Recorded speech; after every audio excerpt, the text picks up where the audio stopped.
Good morning. I'd like to call to order the June MTA board meeting, which is held jointly with the Metro-North Railroad and Long Island Railroad Committee, New York City Transit Committee, Bridges and Tunnels Committee, Finance Committee, and Capital Program Oversight Committee. We are conducting this meeting this morning remotely via WebEx and conference call. Governor Cuomo's Executive Order 202.1, which has subsequently been extended, suspends the open meetings law requirements, and accordingly any provisions in the MTA bylaws regarding public attendance at meetings and board members participating and voting by phone are also suspended.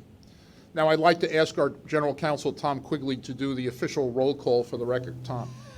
Thank you, Mr. Chairman. Board members, I will now do the official roll call in alphabetical order. When I call your name, please verbally and clearly indicate your presence. I see Chairman Foy is present. Commissioner Albert. Yes, present. Commissioner Barbas. Yes, here.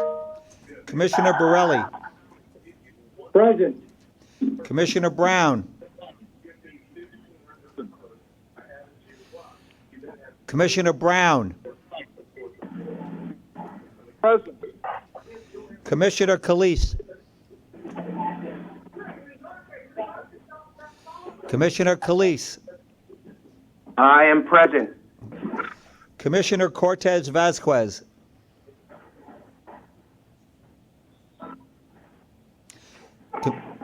Commissioner Cortez Vasquez.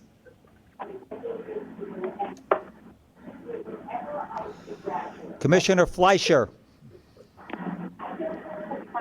yes, sir. We'll just dive right in. Commissioner Fleischer.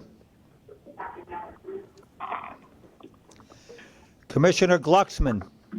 Present. Commissioner Herman.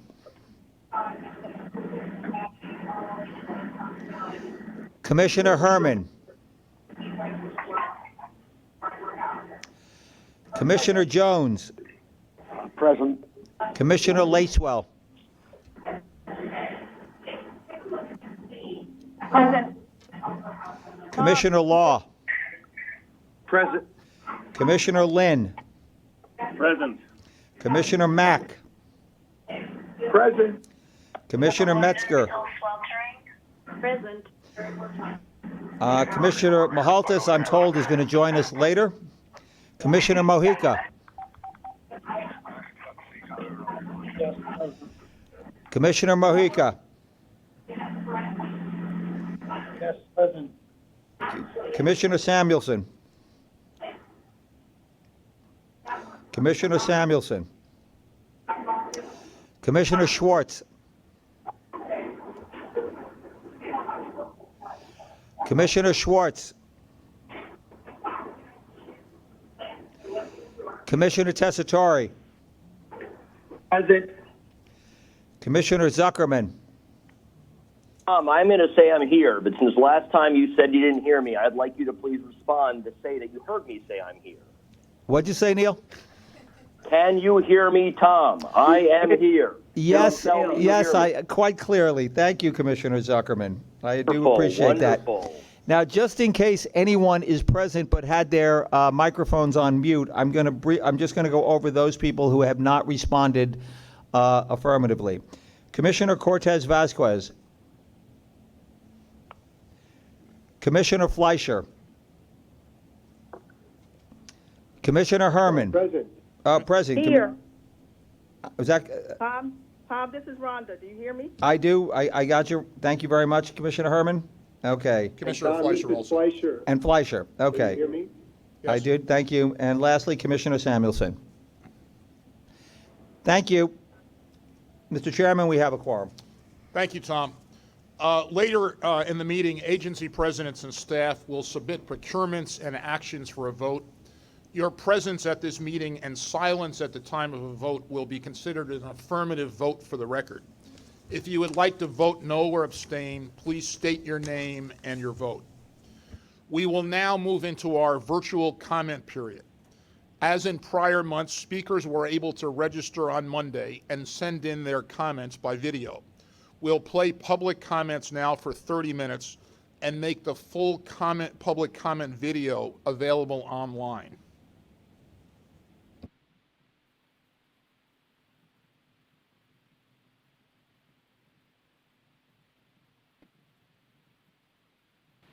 Good morning. We have 49 members of the public registered to speak today.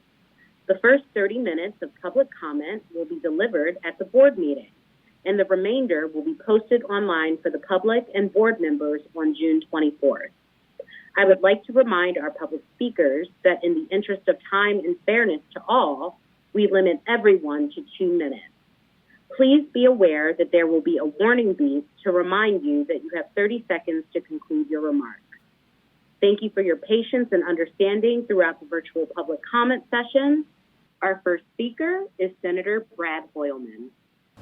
Hello, I'm State Senator Brad Hoylman, representing the 27th Senate District in Manhattan.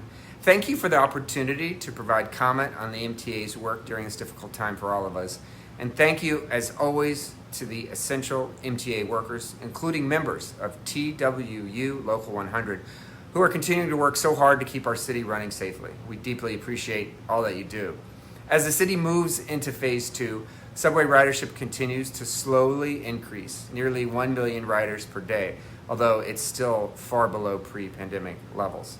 I'm grateful that the MTA has been taking proactive steps to clean and disinfect subway cars, provide strap hangers with hand sanitizer, and require face coverings.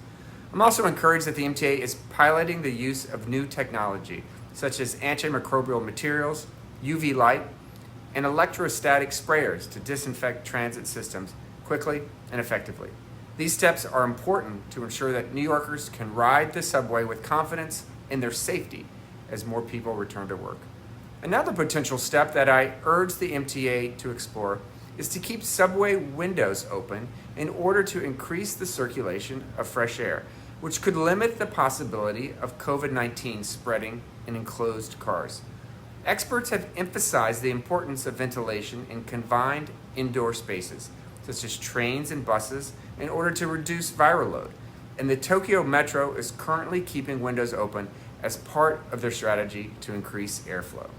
I urge the MTA to consult with virologists, epidemiologists, and other experts to explore the feasibility of this approach and to remain open to other innovative approaches to make New Yorkers' commutes safer as the city reopens. I also want to continue to emphasize the importance that the subway return to 24/7 service as soon as safely possible. The MTA's lack of willingness to provide a timeline for a return to full service is deeply concerning. 24-hour service is an essential feature of the subway, and an overnight shutdown harms New Yorkers' ability to commute, especially between boroughs, in a way that can't be replicated by increased bus service. I'm continuing to advocate for my bill, S8328, which would require the city's public transit systems to offer continuous 24/7 service when a state of emergency is not in effect, unless reductions in service are approved by a majority vote of both the MTA and New York City Transit Authority boards. Thank you again for the opportunity to provide comment.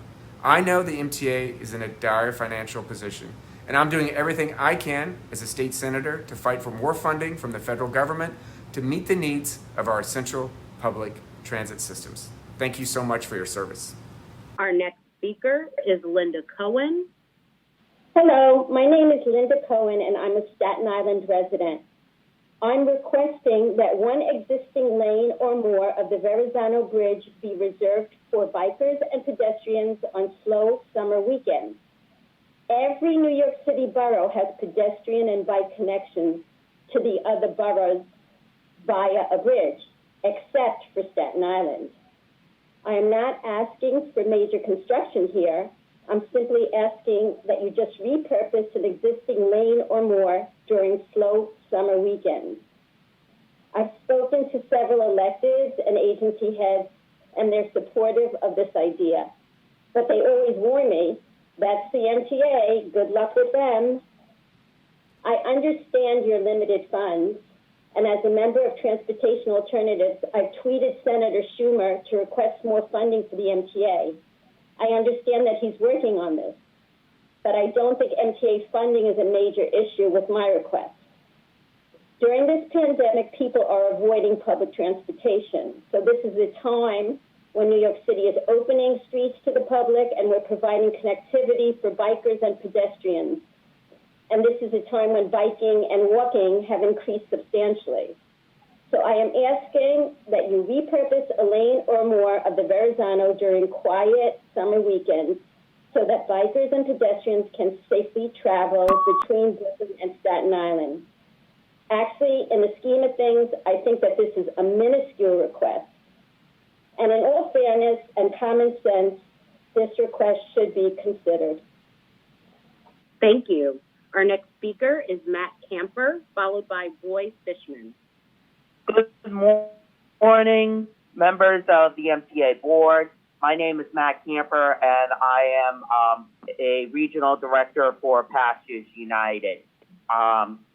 So I'm here this morning to really give my big support and really congratulations to the entire Long Island Railroad team for our train time app. It is, without doubt, a long time in the making, and without a doubt, an amazing app. I have used it over the last week and absolutely love the new app. It is definitely so much better than the old one, a lot new information, and just I love everything about it, and especially with the routing tool.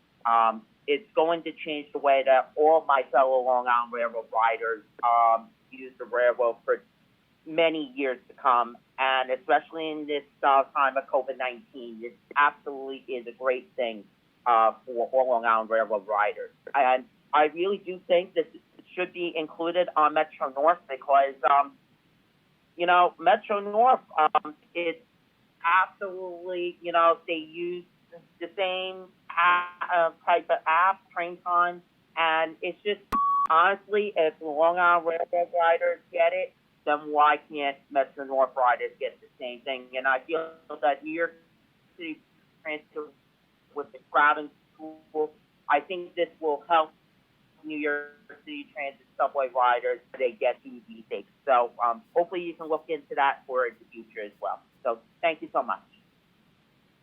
Thank you. Our next speaker is Roy Fishman, followed by Alita Dupree. Good afternoon. During this time of pandemic, when many commuters are worried about taking mass transit and we don't want a sharp increase in car use, it makes more sense than ever to allow bicyclists and pedestrians to go across the Verrazano Bridge. This can be done by giving one lane of the bridge to this purpose. Let's do this now, and we can be proud of a forward-thinking administration. Thank you. Thank you. Our next speaker is Alita Dupree. Thank you. Good morning, MTA Board, Chair Pat Foy and members. Alita Dupree, for the record, my pronouns are she and her. It's good to be back with you. Thank you for restarting the work on the Omni Fare Payment System. It's a very helpful program, and the work is urgent. I think we really need to expedite being able to include reduced fare customers such as myself to take full advantage of that program, because someday I'll share with you my damaged MetroCard story. It took a couple of hours out of my day having to go to Stone Street. Again, I reiterate the ADA access for all stations because I want to be able to use the entire system. I can walk and climb stairs, but there are many people who can't. And electrification is important to me. I'm glad that we are electrifying the central branch, but in order to reach our greenhouse gas goals, I certainly think that branches need to be electrified, such as Oyster Bay, Poughkeepsie, Danbury, and the main line out to Yaphank or Riverhead, and the Montauk line out to Spionk. So we have to be aspirational in our goals. And again, I did download the train time for Long Island Railroad, and I'm learning more about apps. So apps are great. I really liked using MTA e-tickets, and let's see what we can do to make service at Stone Street more efficient. Thank you. Thank you. Our next speaker is Rachel Foss. Good morning. I'm Rachel Foss, the Senior Research Analyst for reInvent Albany. We advocate for more transparent and accountable state government, including for authorities like the MTA. We continue to honor the heroic work of MTA essential workers, some of whom have been tragically lost due to COVID-19. We strongly support the MTA's April request for an additional $3.9 billion in federal emergency funds to keep the trains and buses running. Federal aid needs to come soon. The $3.8 billion from the CARES Act will run out in a few months as the MTA continues to sustain massive revenue losses from fares and tolls. In May alone, the MTA saw $486 million in fare revenue losses and $104 million in lost bridge and toll revenue. Dedicated taxes are also seeing large losses. The Mass Transportation Operating Assistance Fund, MTOA, one of the MTA's largest dedicated taxes, saw a 48% drop in revenue in May, according to the Comptroller's report on tax receipts, with $182 million lost over the last 2 months compared to what was received in 2019. We are advocating hard for more federal funding for the MTA. Last week, we released a report making the case that federal investment in the MTA is an investment in American jobs. We found that from 2011 to 2018, the MTA spent $8 billion on vendors in states outside of New York, a third of total MTA domestic spending. This investment supported as many as 100,000 jobs nationally in 46 states other than New York, and includes everything from wooden railroad ties from West Virginia to uniforms from South Carolina. Yesterday, the MTA CFO was quoted saying the MTA is facing the most acute financial crisis in its history. The numbers don't lie, and the MTA is broke. This is clearly not the time to almost double the size of the MTA police force. The MTA should not hire the remaining 340 officers, which could save the MTA $170 million through 2023. Longer term, stopping further expansion of the MTA police will save $530 million over 10 years due to increasing costs like pensions and salaries, which cap out at $100,000 after 7 years of service. Lastly, while the MTA's revised debarment guidelines are an improvement over the first draconian emergency regulations, the law itself remains severely flawed. We understand the MTA is bound by state law, but debarment of contractors creates an environment where contractors will charge more to compensate for increased risk. The law also risks politicizing the procurement process and potentially creating undue pressure on vendors to make campaign contributions to avoid debarment. We believe the law's adoption via late-night Albany budget negotiations was not carefully considered, and the provision should be repealed in its entirety. Thank you for your consideration. Thank you. Our next speaker is Andrew Pollock. Good morning, Chairman Foy, members of the board. I am Andrew Pollock. I am the public advisor to the Passengers United Advocacy Group. Today, I will be talking about a couple Long Island Railroad issues, two specifically. Number one, I was taking a look at the committee book, and I noticed that the new schedules are supposed to start on Monday, July 13th. To President Ng, please reconsider reinstating the 2:11 p.m. eastbound train from Penn Station to Long Beach, because right now we are only at 90% service. We only have the 256 train, which is an express that goes to Jamaica. So I'm hoping that train will be back in the schedule once we hit July. And second, I've noticed that this upcoming weekend, June 27th, and coming up on July 11th, we are going to have shutdowns along the main line. The only question right now we are wondering, is Nice Bus going to cross Honor on the N22 and N24 between Mineola and Hicksville? Also, I noticed on the weekend of July 11th and 12th, there is supposed to be mainline service directed to the Hempstead line. Why are you telling people to go to Hempstead when it is a short bus ride to go down to Franklin Avenue and getting off at North 7th Street if Nice Bus is going to cross Honor on the N4041 route? So please keep this in mind. Other than that, thank you all very much. Thank you. Our next speaker is Jose De Jesus, followed by Bradley Bashirs. Good afternoon. My name is Jose de Jesus, President and Business Agent of ATU Local 1179. Today I'm reaching out to the MTA Board to convey my concerns as well as my great disappointment in the MTA contract negotiation team. I have worked in partnership along with the other unions in conjunction with the MTA COVID-19 Task Force Committee headed by Craig. We have worked closely with the committee to create solutions for our members could navigate safely through the COVID-19 pandemic. While I appreciate that the governor, along with the MTA chairman and members of this board, recognize our members as essential workers and have even labeled them as heroes, I applaud the effort of being made for our members getting hazard pay. I'll do my part in helping with that effort. But in the spirit of cooperation, went out the window on June 2nd on collective bargaining agreement negotiations. Your contract negotiating team, after admitting that we were fair in our demands because we were only asking what was already agreed to with the TW Local 100. It was at this point when I was told that they refused to negotiate anything that pertained to parity with TW Local 100. It was at this point when the notion of our members being considered heroes was only worthy from the negotiating team as zeros. It was clearly a smack in the face because my membership risked their lives just as the members of TW 100, but without equal pay. People of good conscience can agree that it is only unfair but should be unacceptable to all.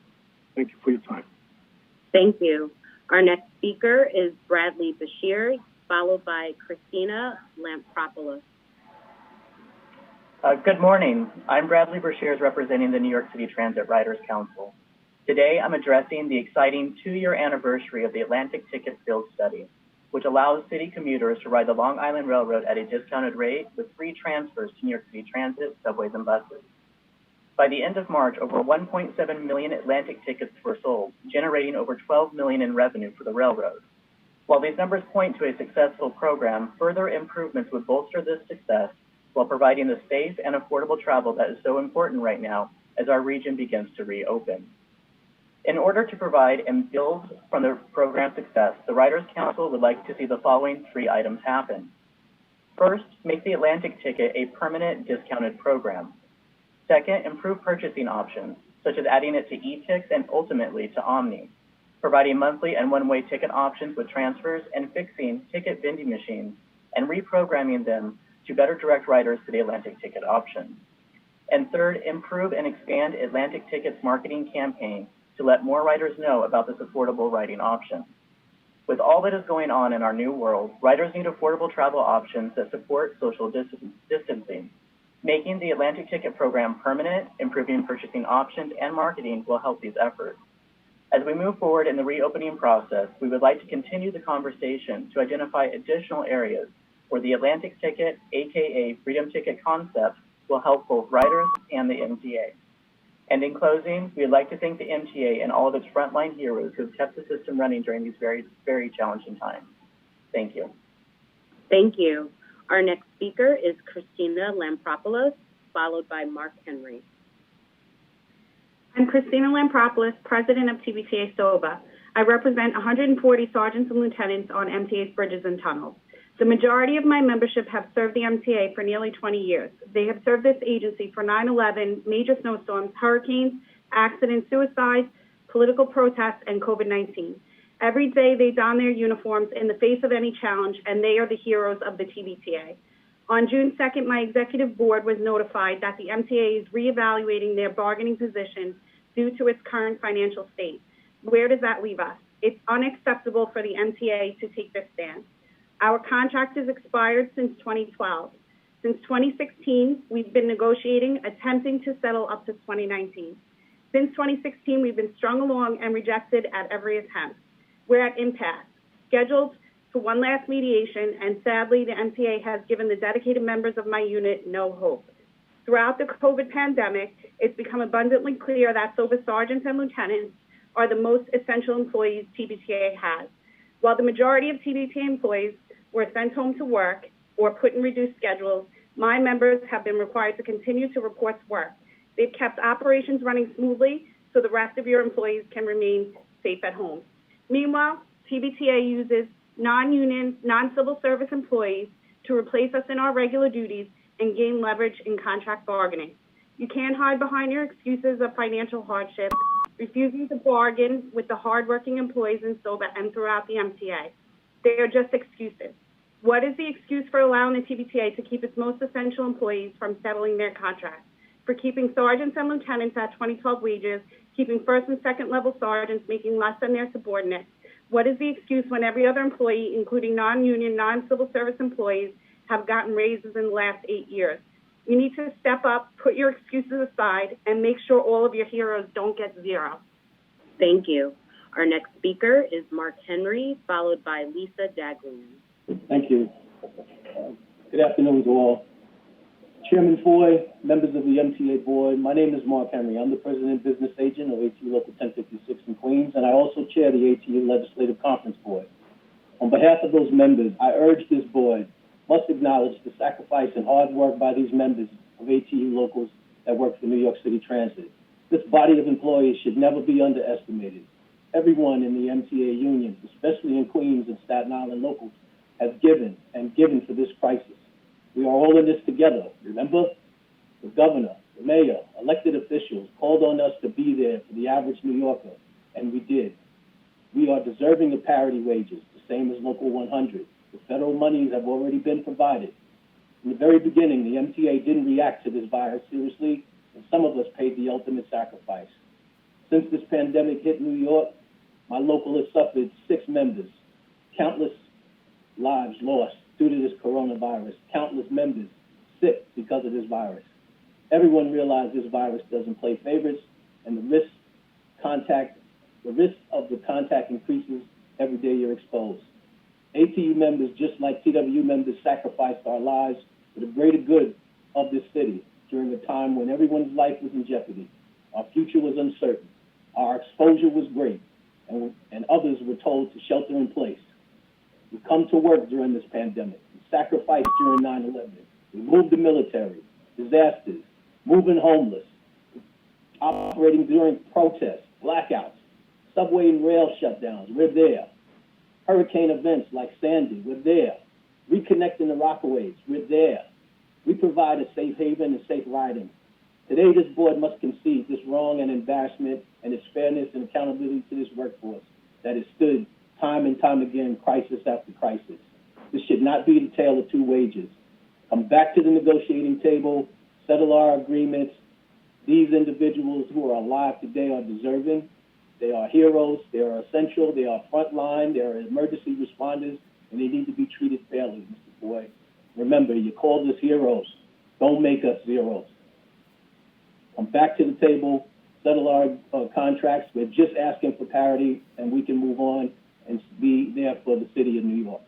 I'm always available for commentary or questions. Thank you. Our next speaker is Lisa Daglian. Greetings. My name is Lisa Daglian, and I'm the Executive Director of the Permanent Citizens Advisory Committee to the MTA, PCAC. We're thrilled, as we know all New Yorkers are, that our region continues to reopen and hope the worst of the COVID crisis is behind us. The MTA and its heroic workforce had a tremendous role to play in ensuring that essential workers get to their frontline jobs and help flatten the curve and stop the spread. On behalf of all riders, thank you. This week, New York City follows Long Island and the Hudson Valley and the rest of the state in entering Phase 2. A data-driven approach has been integral to the governor's reopening strategy and continues to be the safest way to ensure that we don't see a spike in cases. As the region enters its new normal, more and more riders are coming back to the system. In handing out PPE 2 weeks ago, we heard from dozens they have never seen the subways and stations cleaner, and we agree. We hope that the last weeks and months have provided the agency with good information and data about the effectiveness of its cleaning initiatives and the use of innovative technologies like UVC and antimicrobials, and that the MTA will continue to explore how to maintain the cleanest system possible. Importantly, we hope it will use the data to plan a path forward to resumption of 24/7 service. We understand why the drastic step of overnight closures was taken, but it's time to look to the future and to again serving all riders, particularly those who need to travel late at night and early in the morning. We would like to meet with those at the MTA who will be weighing the metrics of when to reopen the system to 24/7 operations as soon as possible, in order to get a better idea of how and when this will happen. After all, the city that never sleeps should not be known as the city that naps. Thank you. Thank you. Our next speaker is Matt Lelou, followed by Tim Dubnow. Hello. Thanks for taking the time to hear my story. My name is Matt Lelou. I'm a fitter welder at New Flyer of America, which makes buses for the MTA. I weld hybrid racks for various propulsion systems for the Metro Coach's New Flyer build in St. Cloud, Minnesota. When I'm not welding, I serve our membership as the president of the Communications Workers of America, CWA Local 7304. I represent over 900 members at 2 New Flyer plants in St. Cloud and Crookston, Minnesota. As the president, I'm given the privilege of working through difficult or controversial topics on behalf of the membership. COVID-19 has been one of those topics. Because we have a union, we have been able to work with the company on many issues, a privilege our coworkers at New Flyer's other American plants don't have. We have our problems too, though. Early on in the outbreak, New Flyer decided to close both of our locations for a temporary 2-week shutdown. They offered to accept volunteers to work on a few projects. CWA and New Flyer agreed that any employee could self-quarantine due to the pandemic. Not many employees volunteered, and New Flyer withdrew from our agreement. Employees were given recall notices with the line, "If we do not hear from you by the date indicated above, we will consider you to have voluntarily resigned your position with New Flyer of America." Many employees felt threatened with job loss if they chose to use the protections that were bargained on their behalf. Unfortunately, our union had to file an unfair labor practice against New Flyer for the violation. It is currently pending. I'm troubled by what I've heard from other New Flyer plants. The MTA should take those concerns seriously and encourage New Flyer to negotiate a national community benefits agreement. In many ways, I work for the MTA too. The MTA should encourage good behavior and strong labor standards from its contractors. Thanks. Thank you. Our next speaker is Tim Dubnow. Thank you. Good afternoon. My name is Tim Dubnow. I'm the Deputy Organizing Director of Communications Workers of America, CWA. I'm based here in New York City. Thanks for the opportunity to talk to you today. I want to raise some concerns about New Flyer, a major supplier of buses to the MTA. CWA represents workers at its factories in Minnesota, but the rest of its U.S. plants, including one in Jamestown, New York, are non-union. We've long been troubled by how New Flyer treats the people who make its buses. The reports we've heard about racial discrimination, sexual harassment, retaliation, and mandatory overtime are egregious. Recently, in response to the COVID-19 pandemic, New Flyer has fallen short of prioritizing the health and safety of its employees. We talked to workers in Jamestown and in Queens, New York, too, who are working to repair MTA buses. They were later interviewed by the New York Post. The Post found that New Flyer was, quote, sending workers out to high-risk locations with no protective equipment, downplaying the coronavirus, and refusing to enforce social distancing. A worker in New Flyer's Jamestown plant in New York facility said that many employees, quote, share the same community tools and they aren't being sanitized, and, quote, staff are coming in sick but not being told to go home, and was repeatedly told that the pandemic would blow over. On New Flyer's recent earnings call, CEO Paul Sobry shared that approximately 65 to 70% of their employees had either gone on government assistance during the shutdown or had burned through their vacations. Sobry said that this quote had been helpful to reduce our expenses as well as our cash burn, and revealed that New Flyer had built a cushion of $550 million in liquidity. New Flyer appears to have successfully externalized the cost of this pandemic onto the public while maintaining significant liquidity for themselves. Further, forcing workers to use the limited pay time off available to them means that workers will have none available later, enabling the companies to build a cushion while leaving the workers without one. This kind of behavior is unacceptable, and the MTA should be demanding more from its contractors. We'd like to see the MTA adopt a manufacturer and careers policy with high road labor status for those who make its equipment. And we want New Flyer to negotiate a national community benefits agreement. Thank you. Thank you. Our next speaker is Miranda Nelson. Good afternoon. My name is Miranda Nelson, and I'm the New York Director of Jobs to Move America. Thank you for the opportunity to testify today. Jobs to Move America believes we can have a cleaner environment and good jobs in communities that need them most. We work to transform the public contracting process to make sure that companies receiving public money use it to create jobs that sustain communities and the environment. We continue to applaud the MTA's commitment to clean emissions bus fleet by 2040. I believe that the MTA should ensure that every day is a good family-supporting job. The MTA is planning to spend $3.5 billion on buses in its new capital plan, and yet corporations like New Flyer receive MTA money to manufacture buses, but often do not create good jobs in the communities that need them. New Flyer is really an outlier in the electric bus industry. Its main competitors, BYD and Proterra, have both committed to good jobs and community benefits like training. New Flyer's concerning actions around coronavirus are of a piece with their disregard for the workers and communities they work with. The MTA should adopt a manufacturing careers policy that rewards high-road manufacturers. The MTA should ensure that labor standards are placed into future MTA procurements, including their upcoming electric vehicle purchases. The MTA can include policy language as part of their procurement process to encourage the makers of buses and trains to commit to creating good manufacturing jobs, invest in newer existing manufacturing facilities, and establish pathways into the industry for people facing barriers to employment. As the largest transit agency in the country, the MTA can be a leader in ensuring that our new electric buses are manufactured for transit agencies and workplaces with decent wages and working conditions. Our public transit money should be invested in jobs that lift up our communities.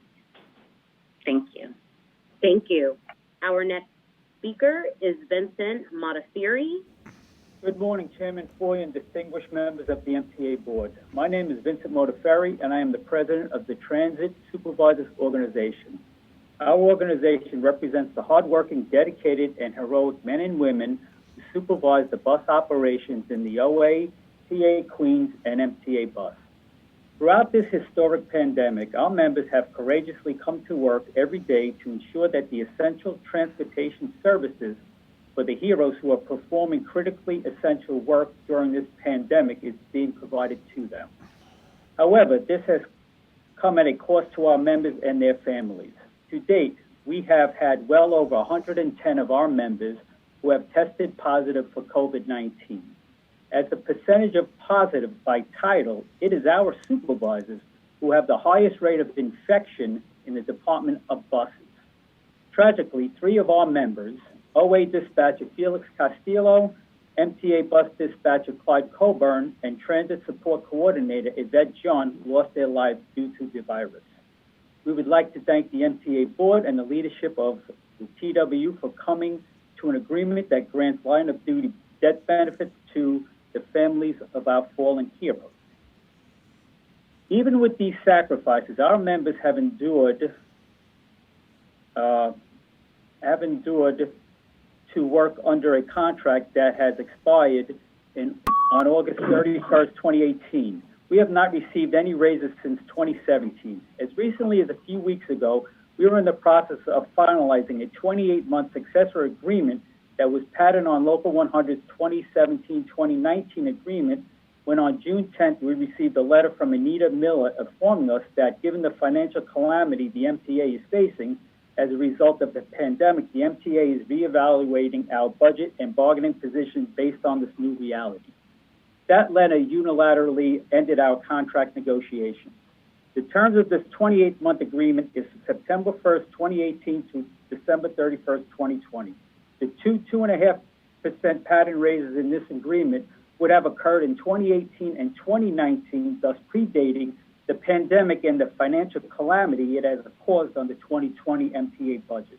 These 2 raises have already been budgeted and accounted for in the 2018 and 2019 MTA budgets. Therefore, settling this contract would not have any financial impact on the 2020 budget. We are now 3.5 wage increases behind those of Local 100 members. This has resulted in many cases where the hourly wages of the employees we supervise are higher than our current hourly wages. This has left many of our members frustrated and demoralized. Many of them are even considering going back to their former titles. Throughout this pandemic, our members have done everything that has been asked of them by the the MTA to keep our transportation systems up and running for our essential workers. We are now asking the MTA to step up to the plate for our members and direct labor relations to re-engage with us in negotiating this long overdue 28-month contract. Thank you so much. Thank you. Thank you. Thank you. Mr. Chairman, that concludes public comment. Thank you. Tom. Mr. Chairman, I would just like to confirm the attendance of two of our commissioners. Commissioner Mahaltis, have you logged in now? Commissioner? Yes, I'm here. Thank you. I'm here. And just to confirm, and I apologize if you were here earlier, Commissioner Cortez Vasquez, are you here? I am. Thank you very much. Thank you, Mr. Chairman. Thank you, Tom. Thank you for joining our virtual June board meeting this morning. First, I'd like to begin by welcoming our newest members of the MTA board to their first meeting. Commissioners Jamie Barbas, Frank Borelli, Victor Calise, Lorraine Cortez Vasquez, and Michael Fleischer. You are joining us, as you know, at a particularly unique and challenging time in the MTA's history, and we look forward to your insights and contributions. Thank you for agreeing to serve the MTA and our customers. And as we welcome our new board members, I also want to acknowledge Dr. Susan Metzger, who is joining us today for her last MTA board meeting. Dr. Metzger will be leaving the board on July 15th after 15 years of dedicated service. In that time, she has chaired several committees, including the Metro-North Railroad and Diversity Committees, and has been a key member of the Transit, CPOC, Corporate Governance, Safety, and Security Committees. Dr. Metzger has worked tirelessly to help guide the agency on critical projects, especially in overseeing positive train control implementation across both railroads. She has also long been a champion of the MTA's Department of Diversity and Civil Rights, working closely with Chief Diversity Officer Michael Gardner. Over 10 years ago, the MTA began building what is now the most successful MWDBE program in the nation, which the governor and legislature enacted as the MTA Small Business Development Program in state law. Governor Cuomo recently extended the program for the next 10 years. Dr. Metzger's support of this and other MWBE programs at the agency has been critical to the MTA's success in these areas and created significant economic opportunity for the communities that we serve as a result. We thank you for your thoughtful insights and wisdom during your time on the board, Dr. Metzger, and wish you well in your next chapters. In our last few meetings, we've taken a moment of silence to acknowledge members of the MTA family who passed away from coronavirus, and we will continue that observance today. We all grieve and mourn each loss. I ask that we now all take a moment to honor those who have passed in the last month with the reading of their names. Sarah.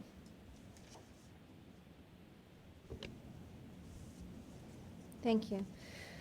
Alan Walker, Navi Lakia, Maxim Ganapolsky, Gravny Severin, Lafayette Terrell, Mark Davis, Janetta Riley. Craig, please recognize the members of New York City Transit and MTA bus family that we have lost. Thank you. It is with great sorrow that we honor our colleagues, and our thoughts are with their families and loved ones. This morning, I would like to recognize the passing of a member of our bus family, Lawrence Newenkirk. Kathy, please recognize the Metro-North Railroad employee who we have lost. From Metro-North, we extend our greatest sympathies to the family of Orestes Torres. I now ask all of you to please join us in a moment of silence as we reflect on their service and sacrifice.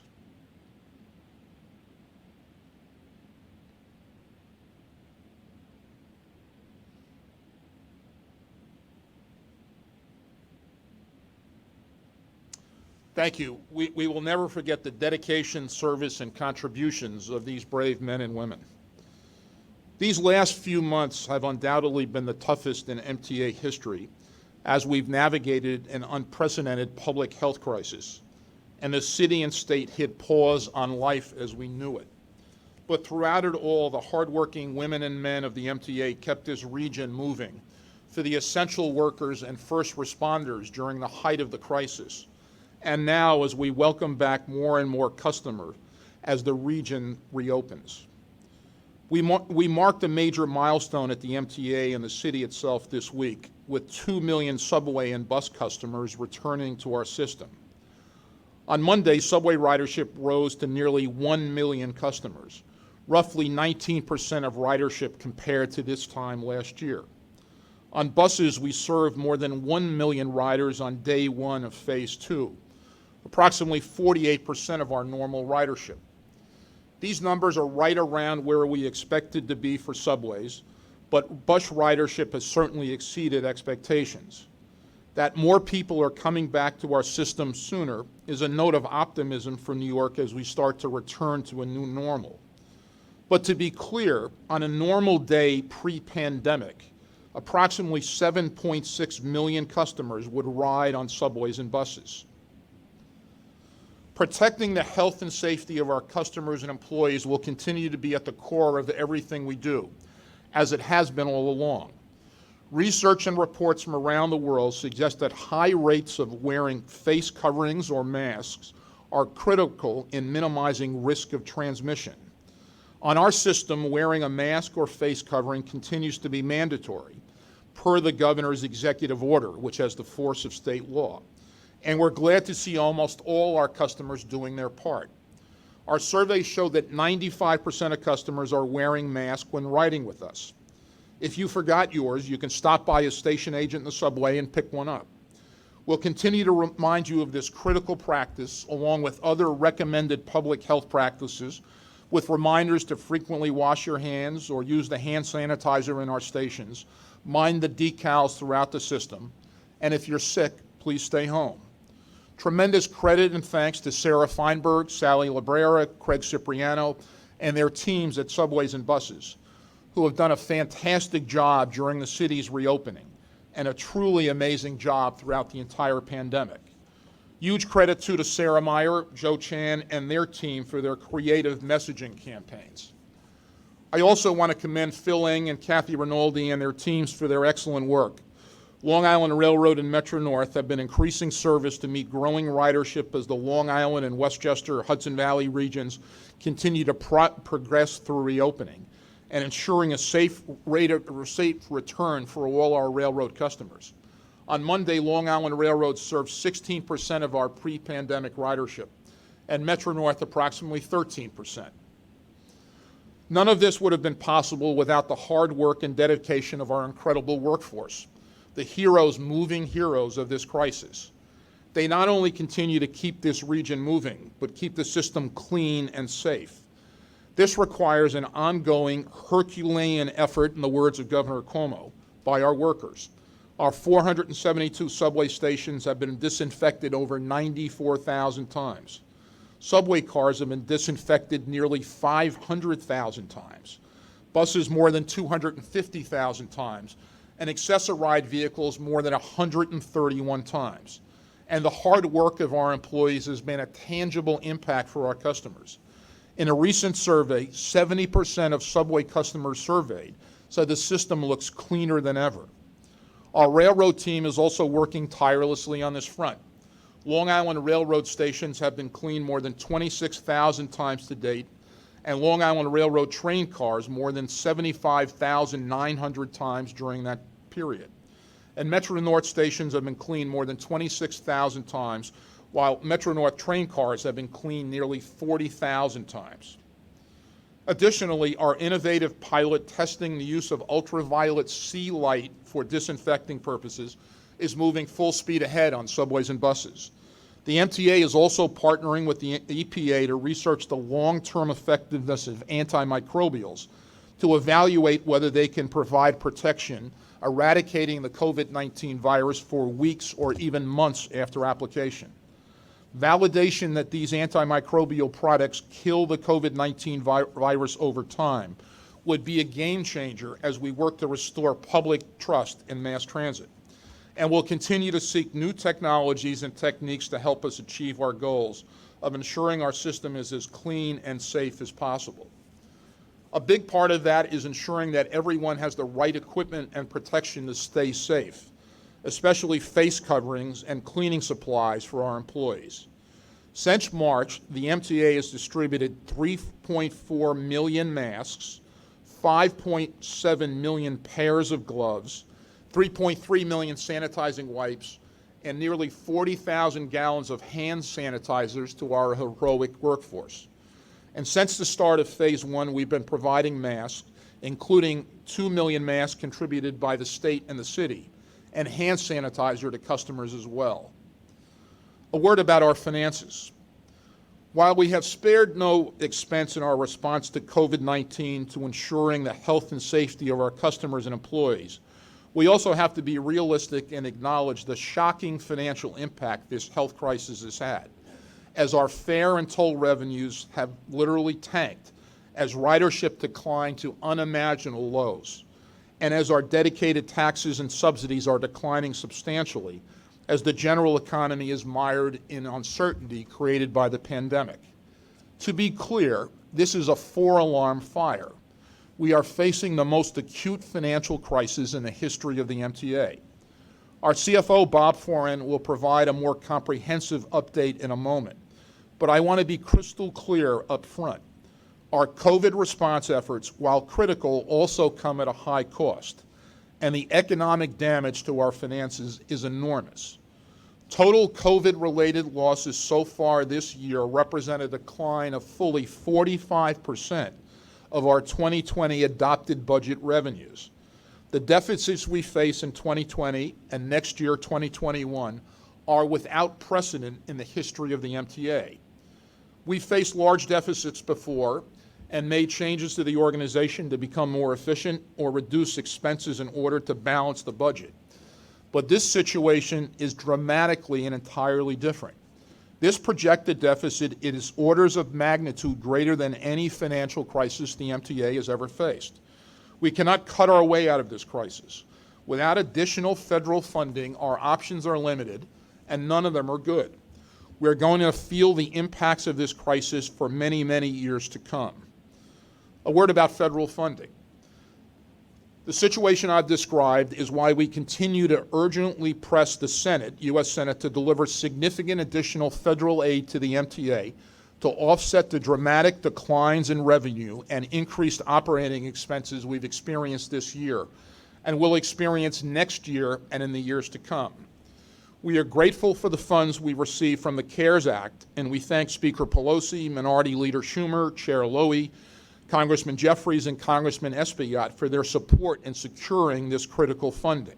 We also thank the U.S. Senate for passing it and President Trump for signing it into law. It's made all the difference these past months. I also want to thank John Samuelson, Tony Utano, Anthony Simon, Bill DiCarlo, and all our labor partners who helped us advocate for the importance of transit and helped secure this support. But the CARES bill was signed into law in late March, nearly 3 months ago, before the full impact of the pandemic was clear. The $4 billion from CARES will not be enough to offset our losses, to replace the lost revenues we need just to keep the lights on and this organization running in 2020 and beyond. The New York congressional delegation has again supported our request for another $3.9 billion in federal funding to help the MTA get through the next 6 months. They are working hard to get us funding at that level because we desperately need it. We now call on the United States Senate to act to provide another $3.9 billion in funding to the MTA now to cover the massive deficits we face through December 31st, 2020. New York needs a strong public transportation system to power its economic recovery and that of the country. Well, I also note that New York is also the top donor state in the nation to Washington, D.C., providing $29 billion more in funding than we get back from the federal government. That's annually.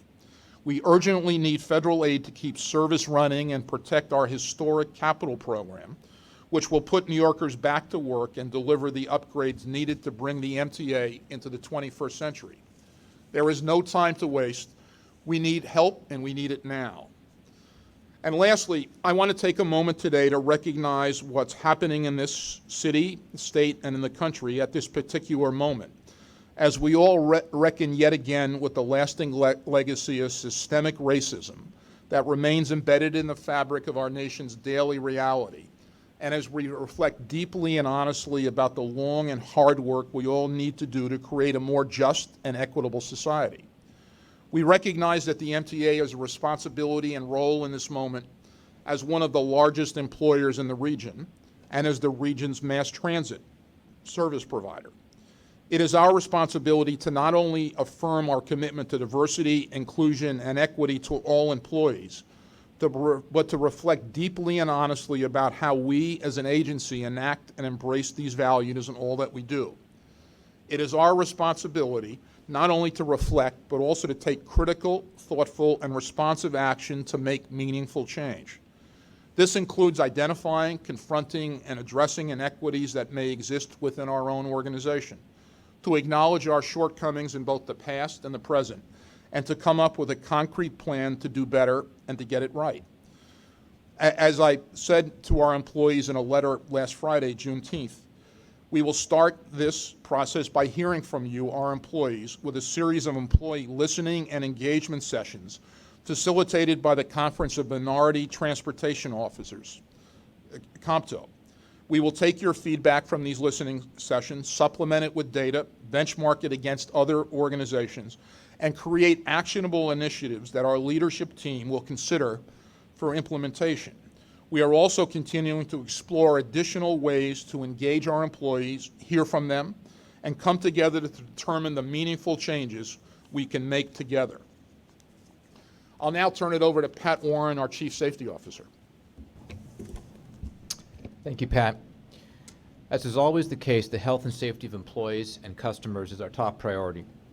To reinforce deterrence against COVID-19 as the New York City metropolitan area reopens, MTA implemented and enhanced multiple safety measures. These measures range from placing decals that promote social distance within our system to messaging New York State requirements for the mandatory wearing of facial coverings.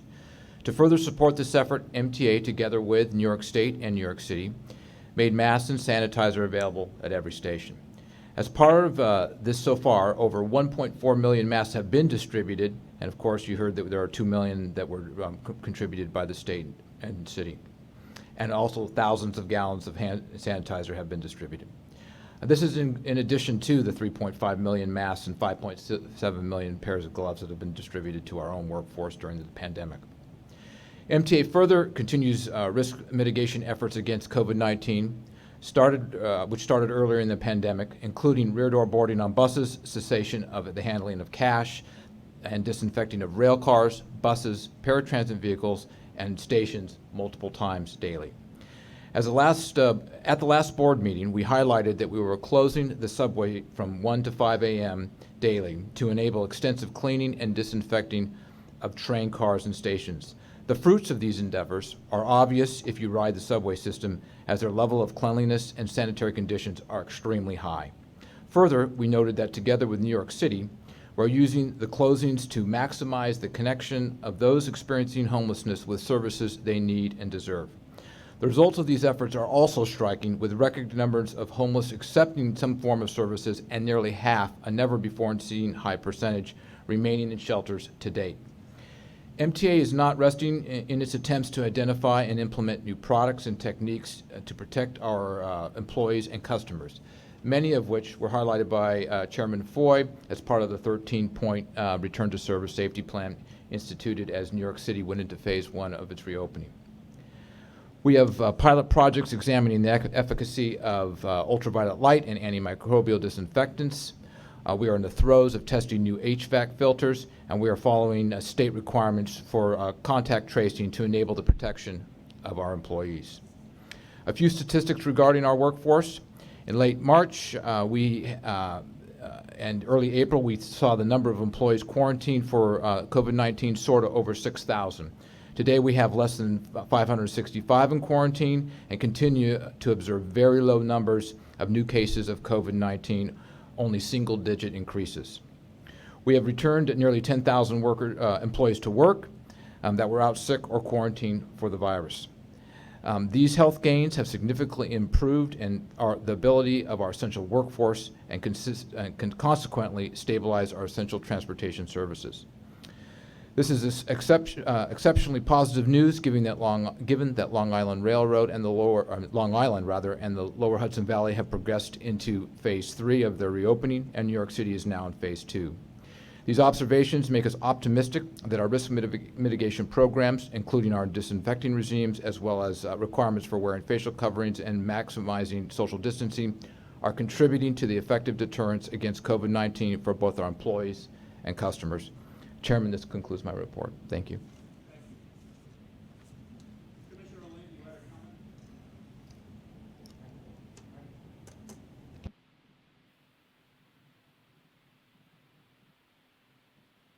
Commissioner Lynn, you had a comment?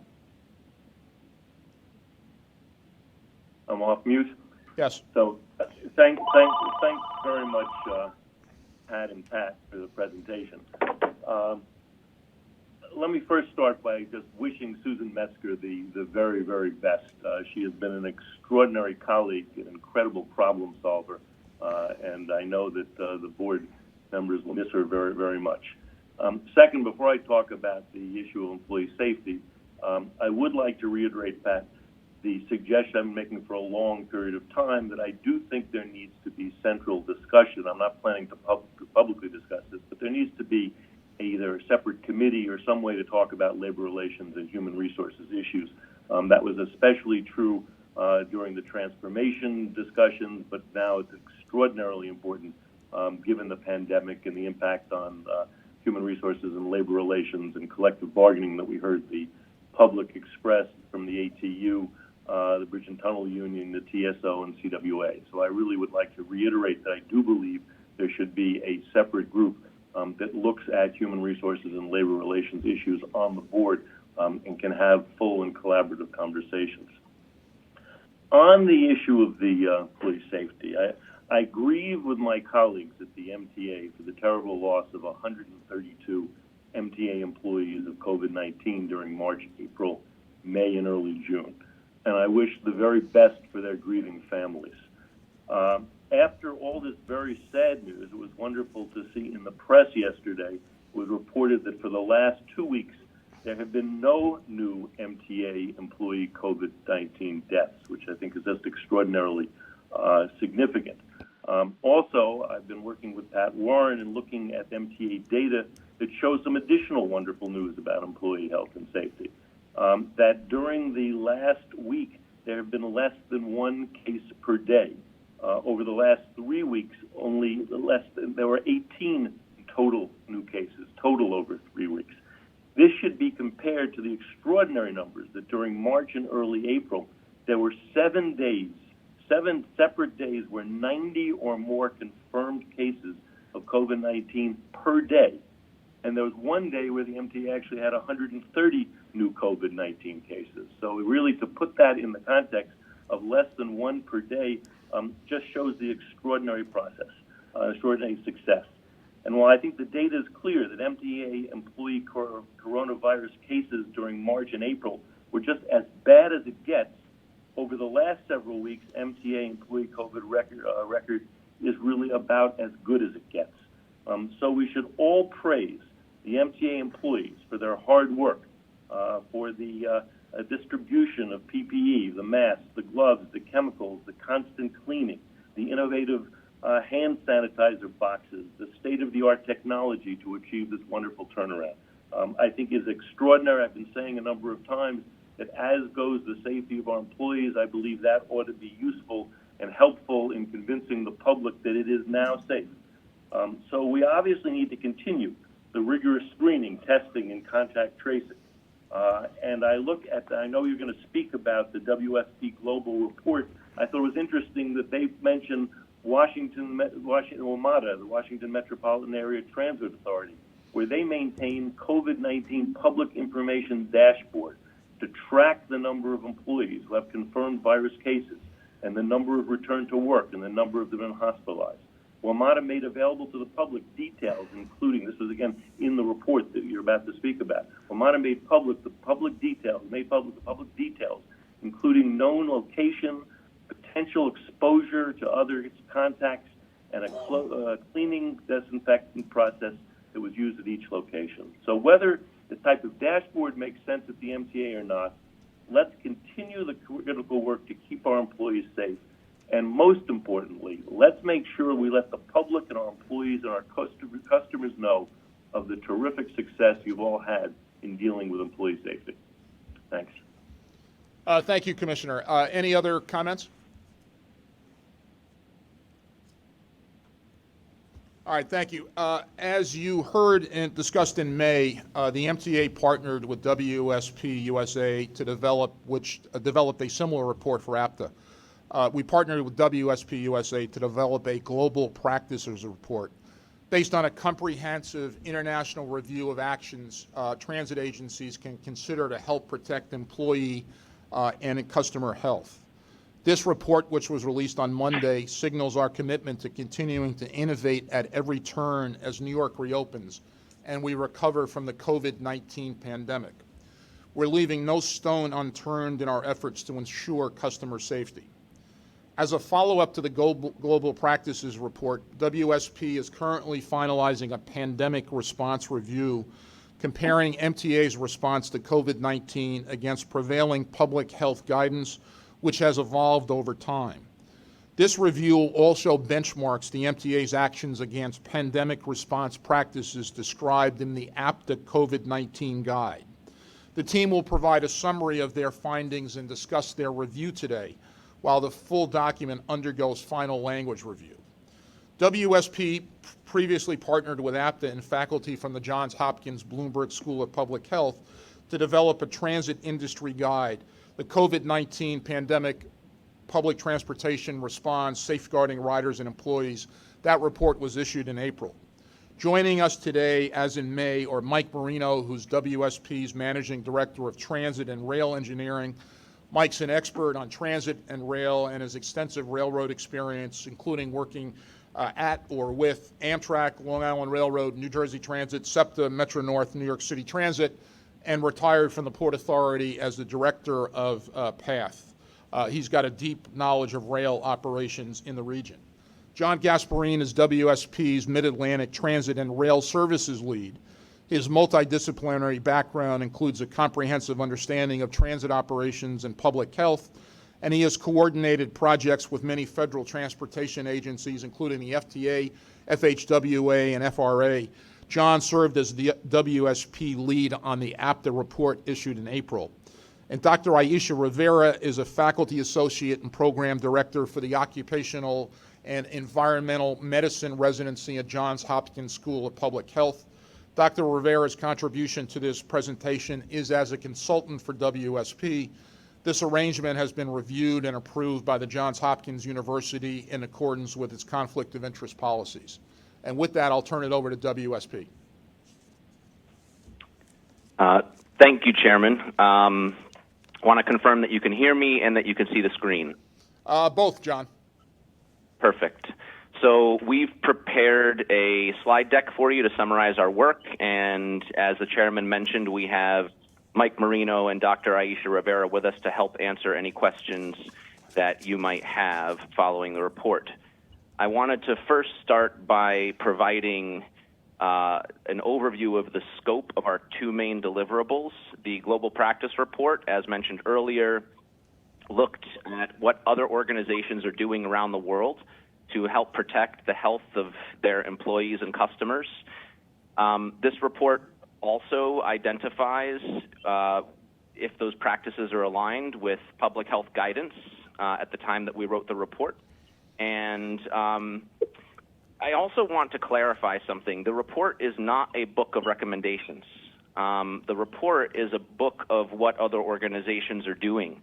And these things can be considered by MTA, subject to a later due diligence review, and I'll speak to that on the next slide. Next, I want to just give you a high-level overview of the Pandemic Response Review. This is looking at MTA's policy level responses to the COVID-19 pandemic. So this would be the managerial directives from MTA headquarters. And essentially, we reviewed whether those directives were aligned with U.S. public health guidance and, as the chairman mentioned, benchmark them against the APTA COVID-19 guide. And I'll elaborate on both of these in the subsequent slides. The Global Practice Report incorporated over 120 case studies from around the world in over 30 countries.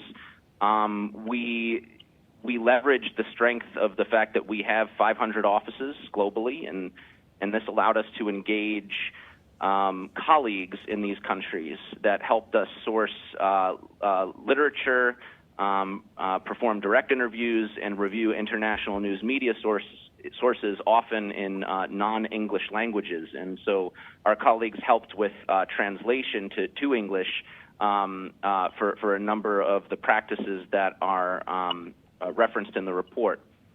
We also grouped these practices into 8 categories that you can see on the screen. And in case people can't see the screen, I'm just going to quickly read through these categories. The first is screening, testing, contact tracing. The second is physical distancing, followed by indoor air quality, cleaning and disinfection, personal protective equipment, special protocols for vulnerable populations, internal and external communications, and management frameworks. So we grouped these case studies into these categories.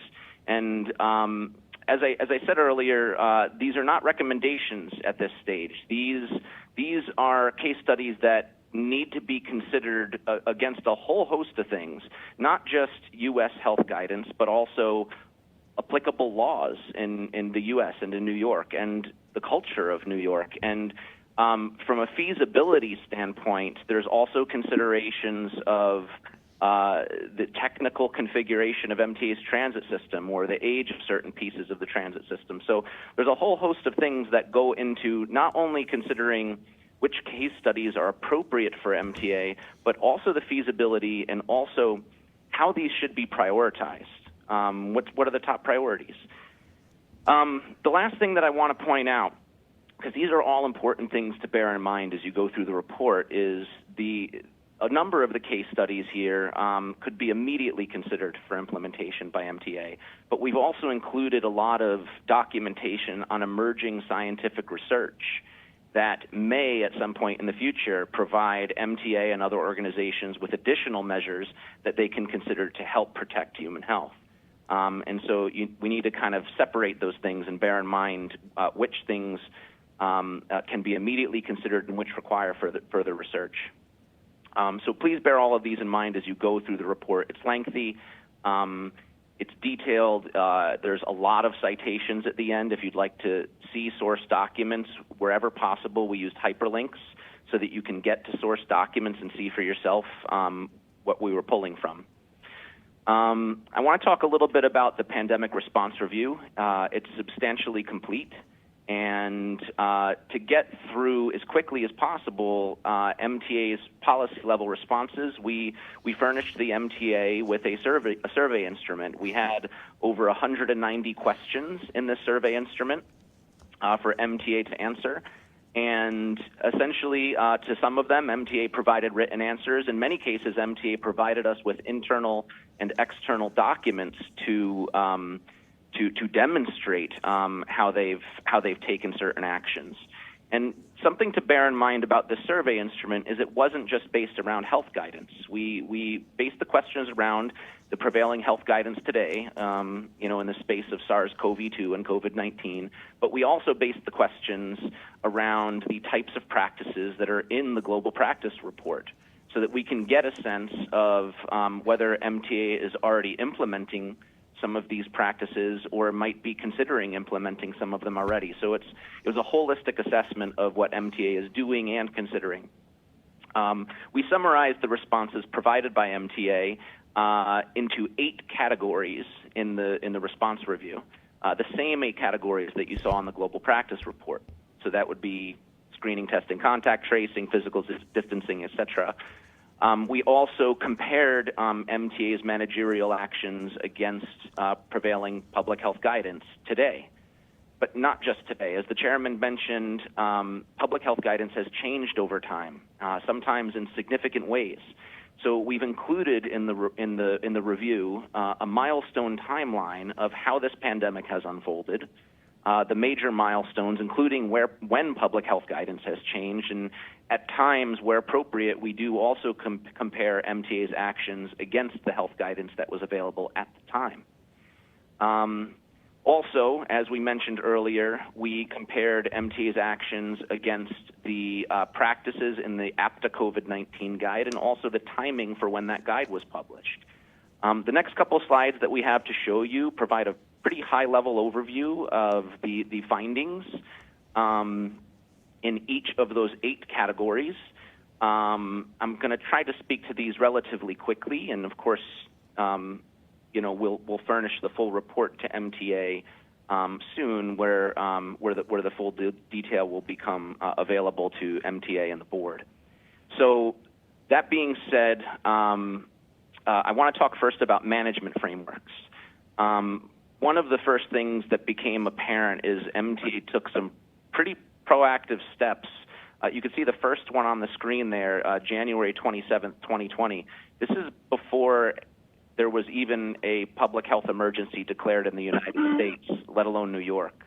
And so we have evidence of, in early January, MTA taking its first managerial steps, also updating its pandemic response plan to include 6 full pages of the available health guidance at the time on the virus and on the disease, and also early engagement with New York State Health Department. And as the pandemic has unfolded, their managerial response overall has included engagement with scientific experts in academia, including Dr. Brenner, who you may be aware of, that helped them shape their pilot program for use of UV light for disinfecting. And all of these things really stood out as early and proactive steps for approach to the pandemic response. In the area of screening, testing, and contact tracing, MTA formalized an employee screening protocol on March 24th. And MTA has developed a lot of protocol around employee screening. They also made viral testing available to employees at no cost on April 15th. And this was still at a time in the pandemic when it was hard, and in some places it's still hard to get viral testing. So they got priority testing for their employees around April 15th at no cost to them. And contact tracing is managed by the health department. For physical distancing, MTA had implemented a majority of the measures in the APTA COVID-19 guide prior to its publication on April 13th. The remaining strategies in the APTA COVID-19 guide were implemented later. A few were not implemented, conscious decision, as MTA considered trade-offs and priorities with some of those recommendations. Something that I'd like to call out and highlight here for physical distancing, and this might not click for those that are not geared towards transit operations, but MTA instituted processes to transition operators to alternate methods to receive their daily assignments, including the ability to call in or use an app or radio in to get their daily assignments. And what this essentially did is it allowed them to take a moment during daily operations where employees physically gather close together and change their protocol to help disperse them. And I know that there's some transit agencies in the U.S. that are still figuring out ways to do this. That stood out, and so I wanted to highlight it. Indoor air quality is a space where MTA is beginning to research mitigation strategies, and that's okay. This is an area of emerging research in the pandemic. There is some guidance out there from health officials related to this pandemic on indoor air quality, but that guidance is still thin compared to these other categories because it's an emerging area of research.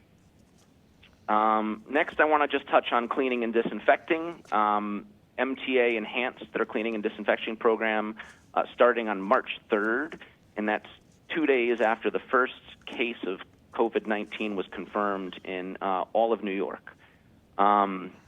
It's continued to improve its cleaning and disinfection program. I'm sure that most folks have heard about some of their steps forward in terms of innovation with UV light and investigation on the efficacy of biostats.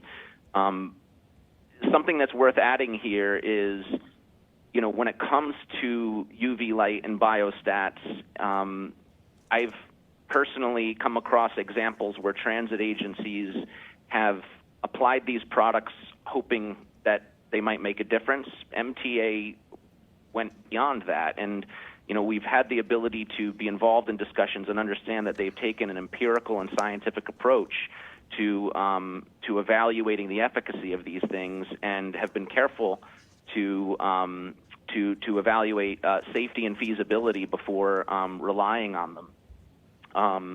So that was worth pointing out. For personal protective equipment, MTA made a pretty bold decision on March 27th.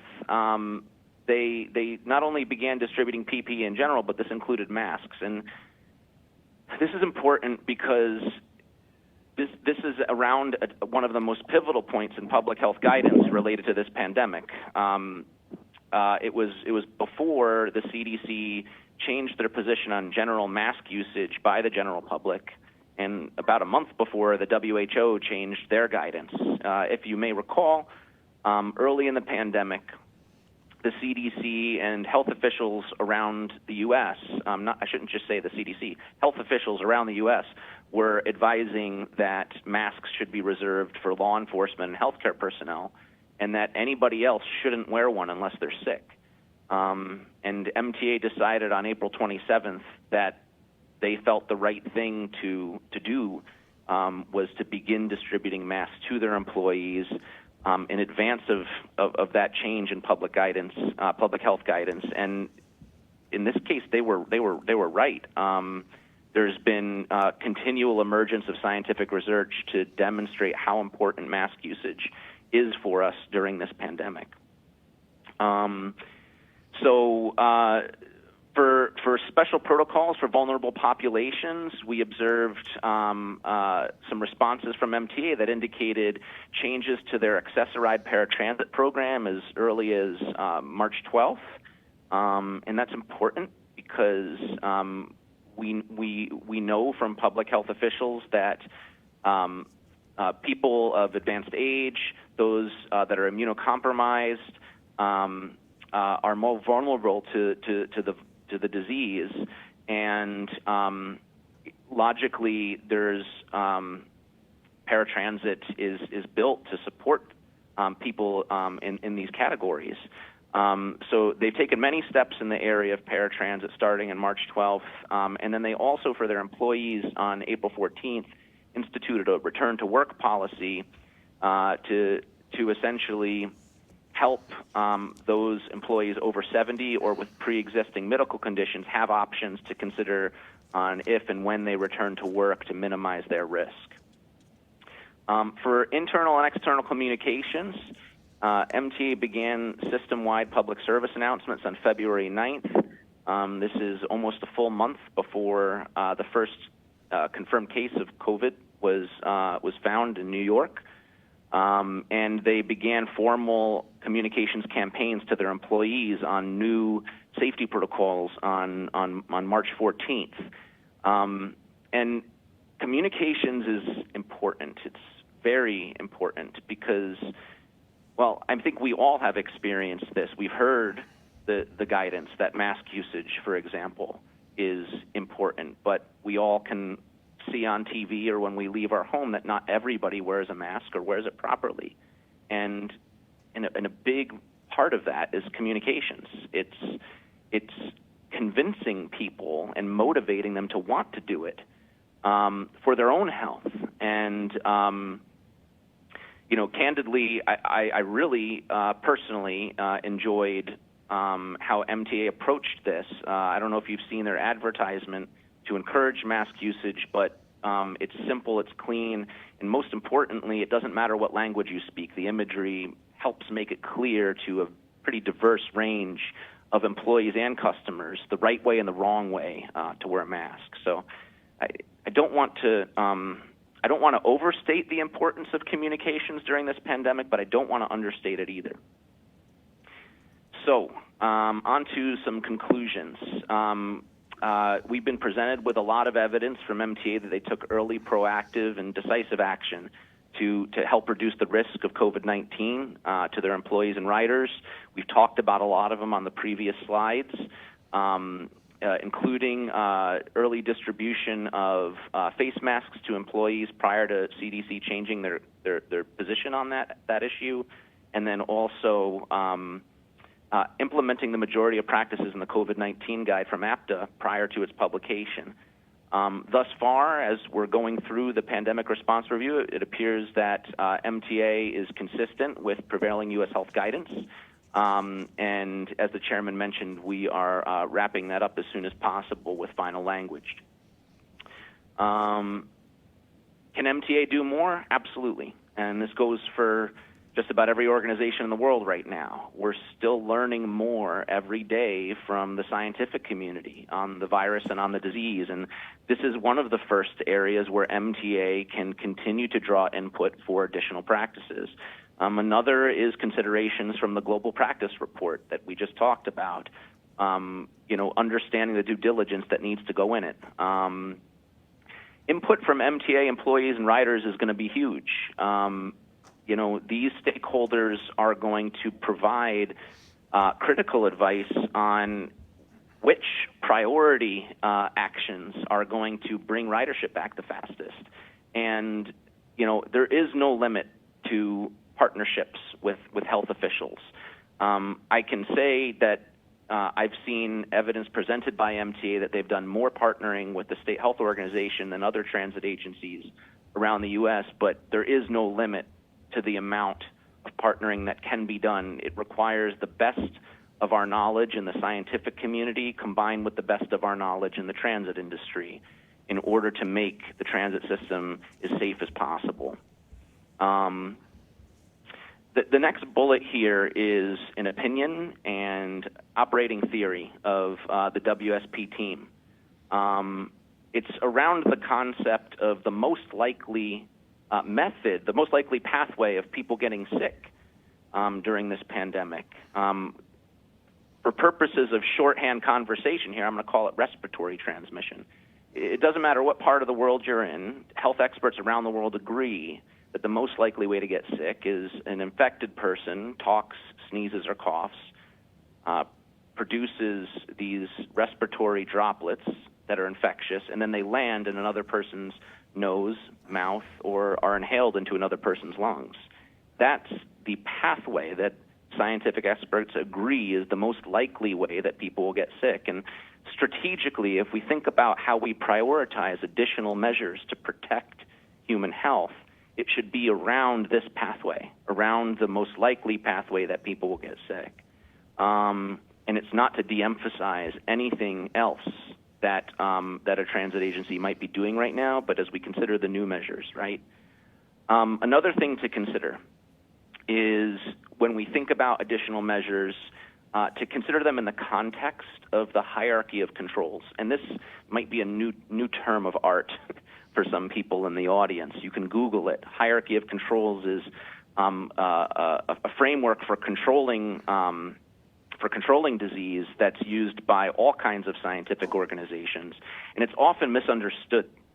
If you're Googling it right now, you might pull it up and do not interpret it to mean which types of measures are more important or less important to do. That is not what the hierarchy tells you. It tells you which are more effective and which are least effective, and that's something different. And you'll notice on the hierarchy of controls that at the bottom of that pyramid is PPE, and we know a lot about what PPE can do to help protect people, and we should not stop doing that. What we're striving for is to innovate in the areas of administrative and engineering controls in this hierarchy.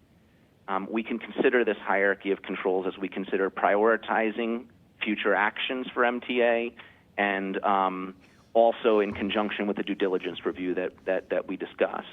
And again, just to close out, not to understate or overstate, but there's a critical importance with additional practices that we continue to have thoughtful and sustained communications to riders, employees, where we persuade them and motivate them to do their part to make the safety outcomes successful here.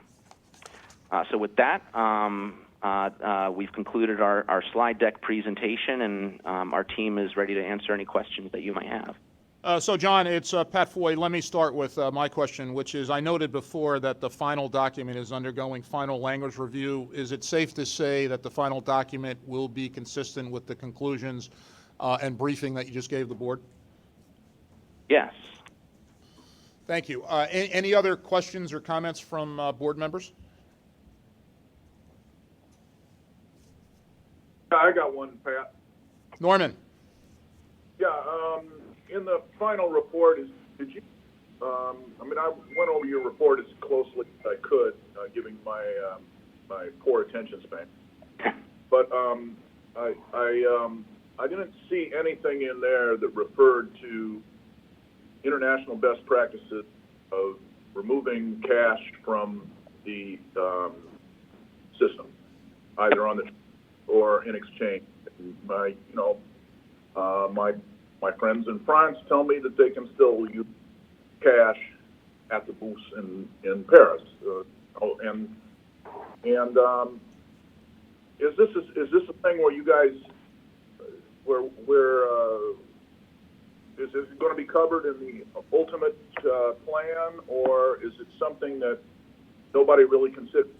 Since you can use cash at a bodega, cash at a bank, is there any safety element to our seems to be unique position of purging cash from the system? It's a really good question. There are certainly safety implications when we consider fair collection and cash transactions. There's both, physical distancing considerations, and there's also, multiple people touching a surface, right? We made a categorical decision at the outset of the Global Practice Report to not bring in case studies that were repetitious of the practices in the APTA COVID-19 guide. We felt that might detract from the types of practices and recommendations already commonly in play in the transit industry. The APTA guide did have recommendations to suspend or put practices around how you can achieve better physical distancing and reduce touching of common surfaces with fair collection. That being said, this does not discount, as you pointed out, the importance of considering this, right, as part of the broader program to manage safety in the transit system. And there is no single answer here, right? There's a series of trade-offs, as with most things, that agencies must consider, including and not limited to that our transit agencies are meant to be serving all kinds of populations in the urban environment, including those that might be unbanked. And so there's a series of trade-offs here on being equitable, on accessibility, and also safety. And this is also a great, example to point out what goes into how we consider the case studies that are in the Global Practice Report and the type of considerations that need to go into a decision on if and how high of a priority, one of these case studies should be on the scale for implementation. Thank you, John. Any other questions? Can I chime in? Go ahead. I had a follow-up, but go ahead. Your question. No, Norm, you first. Well,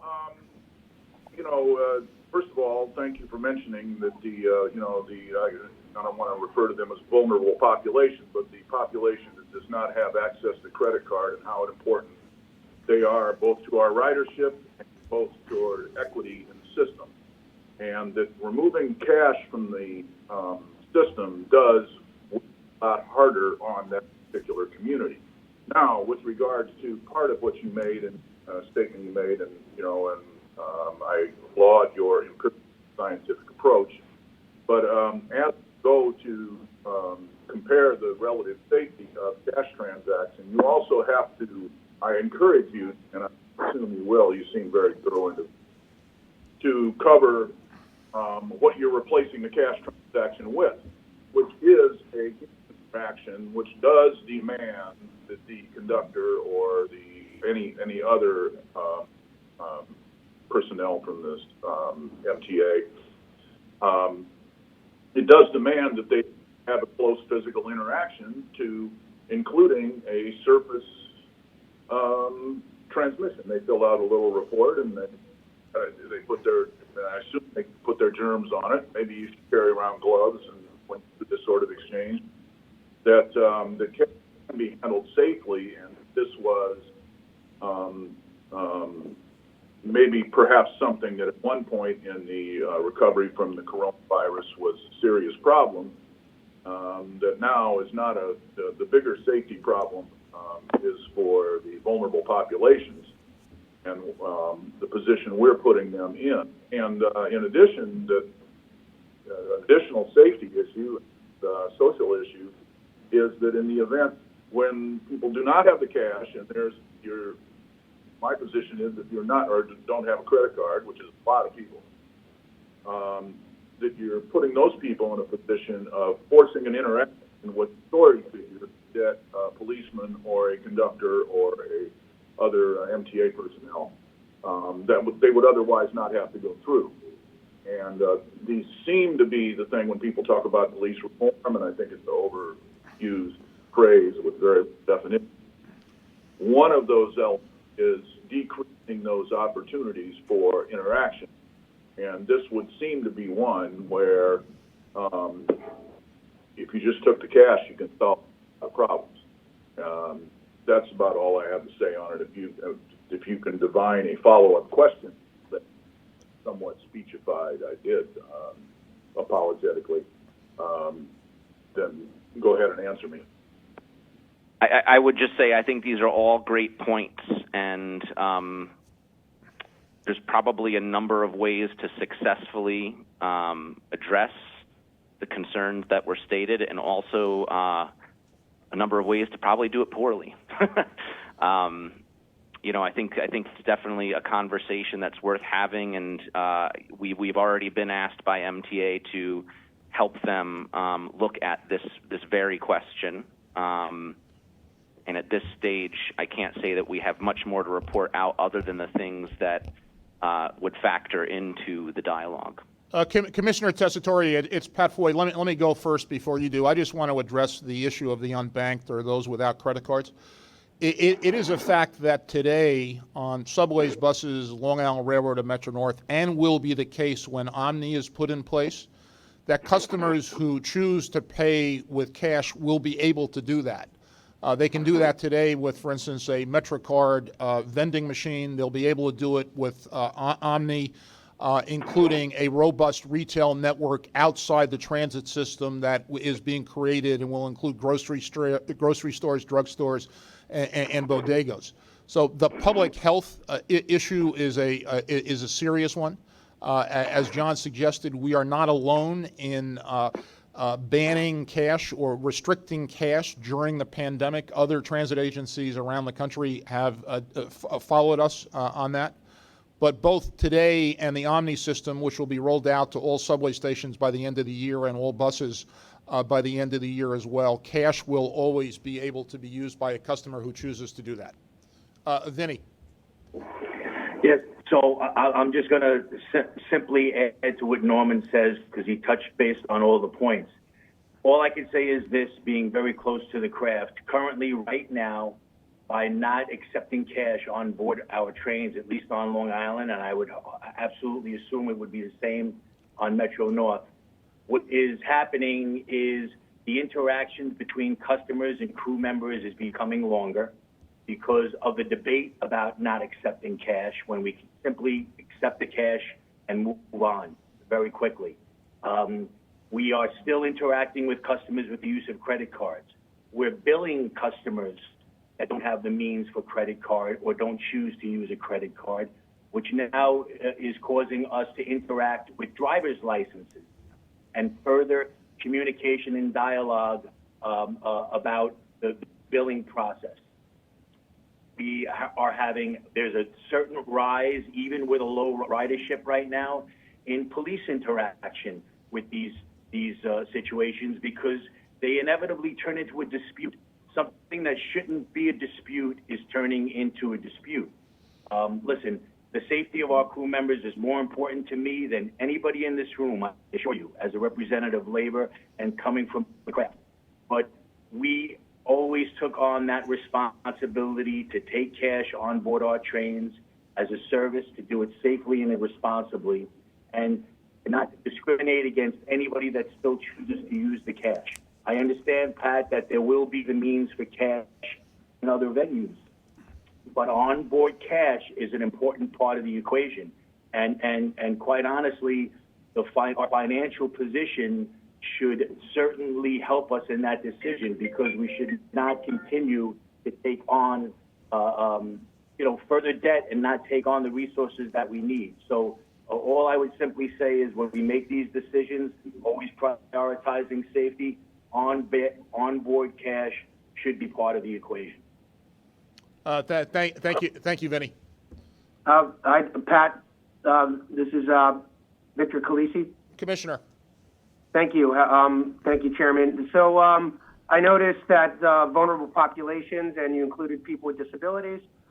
Thank you for recognizing that. But I also want to point out that it does address paratransit, and there are certainly some good things that are happening with transit, with no shared rides and cleaning everything. But I want to point out that many people with disabilities are in mass transit, so they take mass transit. So that should certainly be considered because everyone thinks that some people with disabilities only use paratransit, so that's not the case. And in communications, they also need to be accessible, targeting people with disabilities, ensuring that the color contrast is there and it's accessible, and even for people with cognitive disabilities, certainly putting out information that's video specific. So I just want to point that out, and hopefully the report could reflect that. Thanks so much.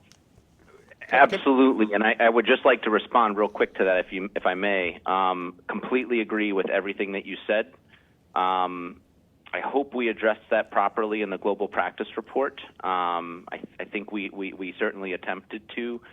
We have a pretty broad description of what we consider vulnerable populations in the global practice report based on our research. And no doubt, practices and special protocols for vulnerable populations need to be considered on the fixed route system, and we will be sure to make sure that we reflect this as best as possible in our review of MTA's pandemic response. Okay. Great. Thank you, John. I'm now going to turn to Bob Foran, our Chief Financial Officer, for his report. Thank you, Mr. Chairman. Before I start, let me give just an overview of our budgeting financial planning process for some of our new board members. We start with the February plan, which is the current year's budget.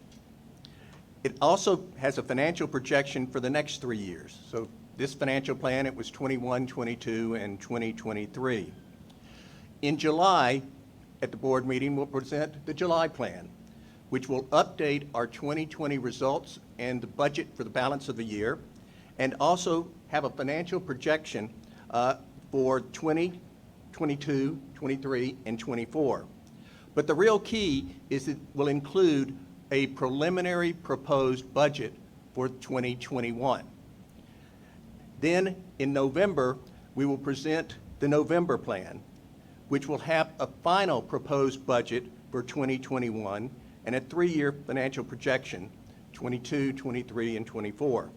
In December, the board will vote to adopt a final proposed budget, which will then be reflected in the next year's February plan. But because we're approaching the July plan, the chairman thought it would be very important for us to give you an update this month about some of the things that you'll see and some of the decisions that you're going to have to start considering. So let's go to the first slide. While the February plan projected surpluses in 2020 and 2021, COVID-19 has and is expected to further severely impact MTA's financing. The top line there, we show the total operating expenses and debt service from our adopted budget. The budget is $17 billion in 2020 and $17.4 billion in 2021, for a two-year total budget of $34.5 billion.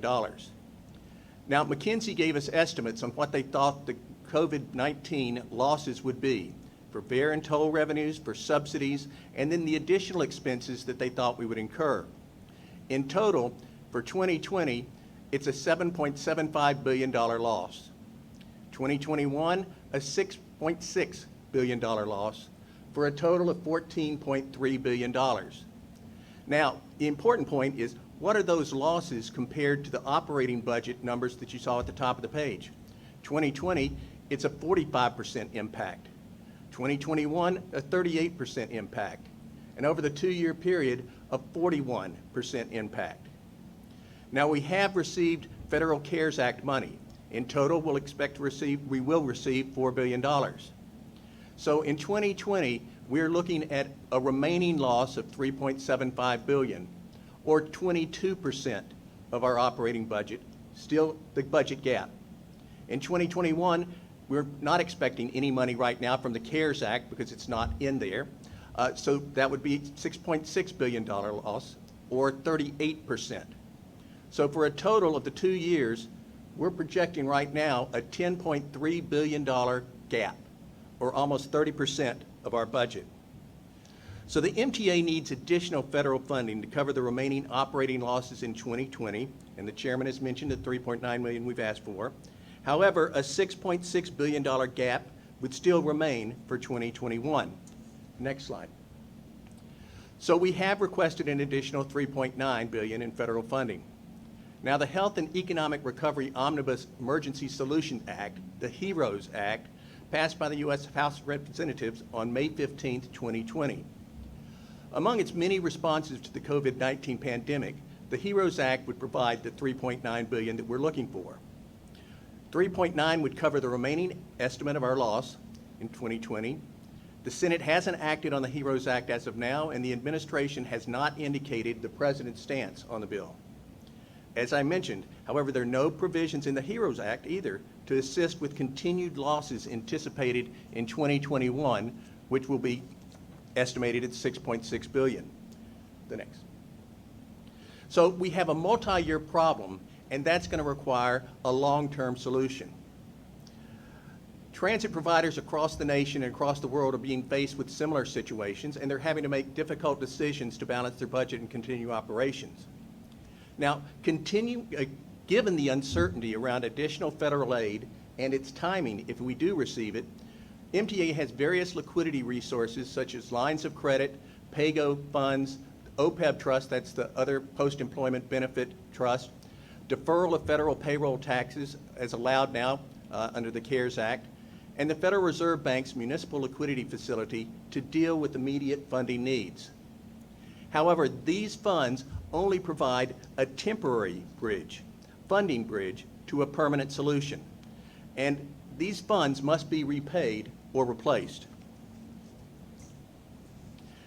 So, absent additional federal aid in 2020 and 2021, what alternatives does the MTA have? Well, frankly, all options have to be on the table. And that could include wage freezes, reduced or delayed 2020 to 2024 capital program, and a key there, the legislature gave us in the budget bill, they gave us the ability to use for operating purposes the capital lockbox monies this year and next year that were available for the 20 to 24 capital program, and that's about $950 million. So if we use that for operations, it's not going to be available for the capital program, and it will mean we will delay a portion of the 20 to 24 program.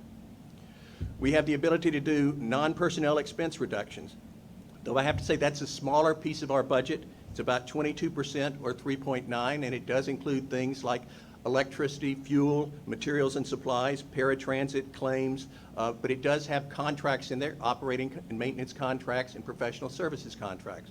So again, we will continue to look through those areas for savings, but it is not the biggest portion of our budget. A reduction in force has to be considered as an option.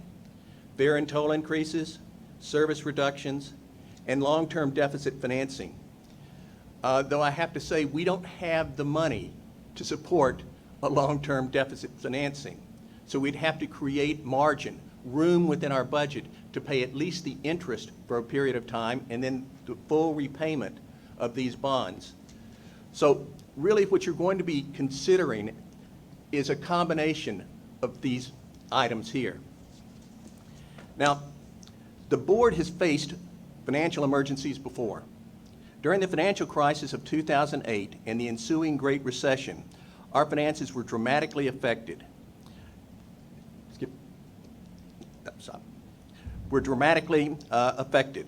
Between 2007 and 2009, our dedicated tax revenues fell by $1.4 billion, primarily real estate-related taxes.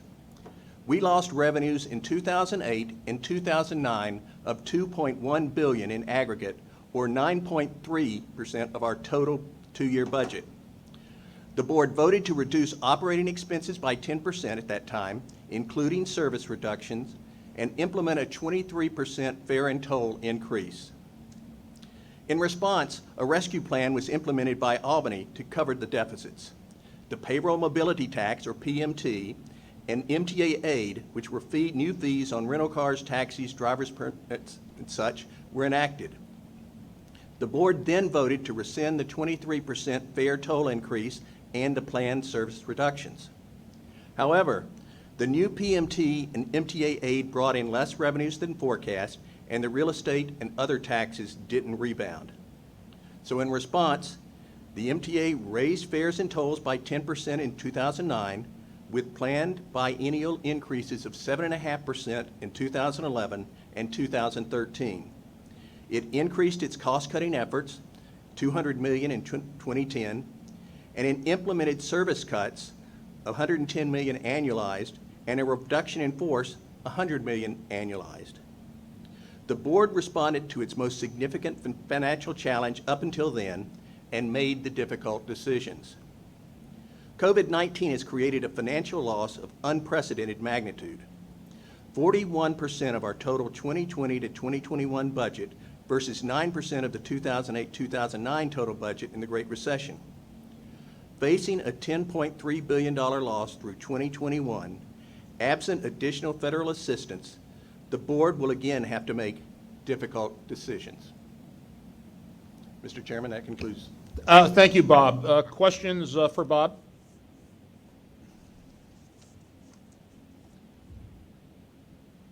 Mr. Chairman. Denny? Larry, I'm sorry. Larry. Yes, thank you. Look, obviously, information provided by Bob is disturbing, to say the least. I don't think in the history of the MTA it's seen anything close to the magnitude of what, from a financial perspective, the MTA is facing. It doesn't even compare to the problems that Bob just alluded to back in 2008, 2009, or at any other probably time in the history of the MTA when New York City and the New York State had fiscal crisis. And obviously, if the federal government doesn't come through with additional federal aid, the magnitude of this problem is just that much worse. And whatever decisions the board is going to need to make, they're going to be very painful and difficult decisions. There's no easy choices here. With that being said, as chair of the Finance Committee, and I'll speak for the Finance Committee, the whole board, individual members can speak for themselves. I think it's very important that leading up to the July meeting, if that's when we're going to need to start making tough or difficult decisions, because you cannot put this off indefinitely. Because again, we're looking at a 2-year problem. We're not looking at a 2020 problem. Whatever decisions also we make in 2020, they will impact the decisions we have to make when we adopt the 2021 operating budget. So we have to be very smart regarding the decisions of 2020, because we're either going to solve some of our 2021 problems or make those and more difficult. And kicking the can down the road, I'm not sure is going to be a smart strategy. What I'm going to suggest is that Bob and his staff and whatever I need to do and the Finance Committee board members need to do, we need to start getting data information now leading up far prior to the next board meeting. I mean, one of the suggestions I'm going to make is that the MTA start breaking things down in various categories on what is essential and what is deemed non-essential. Define essential, define what is non-essential, so that in the event, and look, I'm not advocating anything right now, so I'm not advocating terminating anyone, laying anyone off, furloughing anyone. I'm here to advocate service reductions or anything else, right?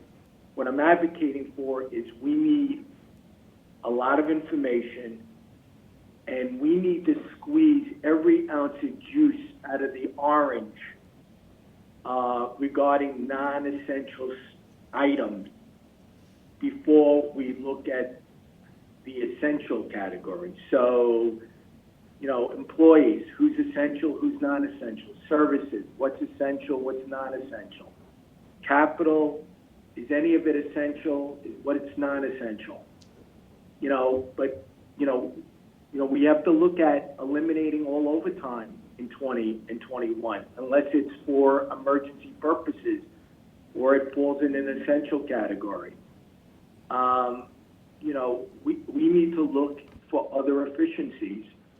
I know over the last 3 or 4 years, the MTA has worked on coming up with savings for each one of our operating budgets.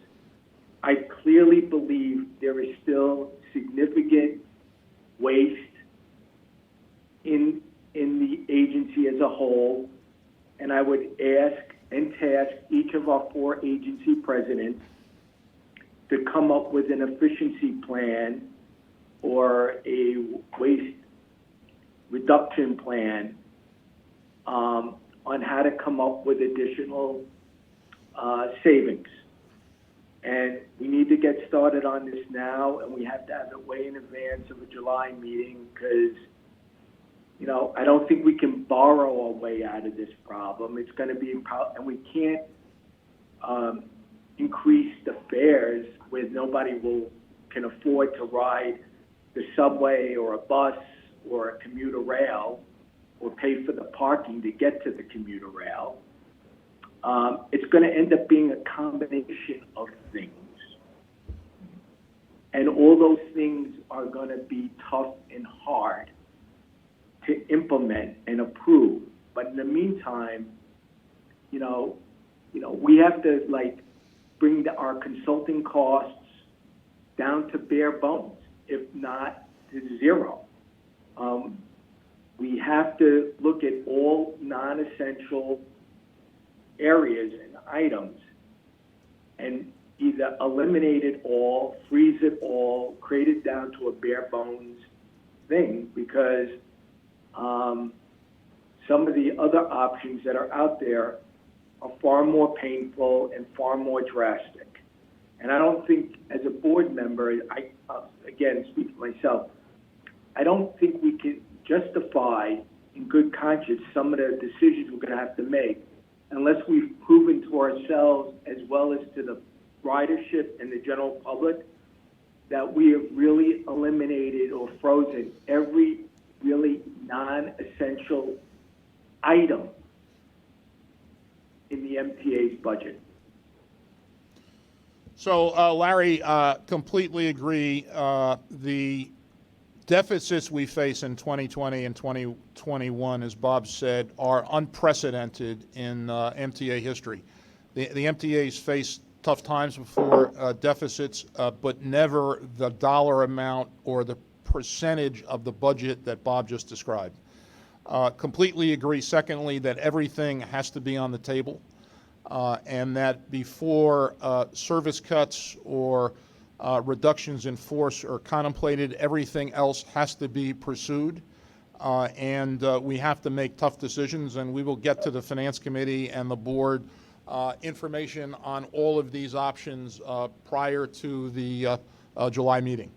Any other comments? Question, Pat. Andrew. It's Andrew. Yes. So I guess this question is for Bob. The predictions and the deficits that you're possibly saying will occur for the rest of 2020 and into 2021, these presuppose a certain level of ridership, toll, and dedicated taxes not coming back, or these are the case even if ridership picked up precipitously and by the end of 2020 we had close to our usual ridership. What this projects is the midpoint between two scenarios that McKinsey went through. One was a delayed recovery, and the delayed recovery also included a resurgence of COVID-19 in the fall of this year. The other had a quicker recovery and a smaller resurgence effect at that time. So we're just trying to take the midpoint between the two. So in a sense, it could be better or it could be worse if all of those assumptions fall in place. But that's what it does reflect, is the midpoint.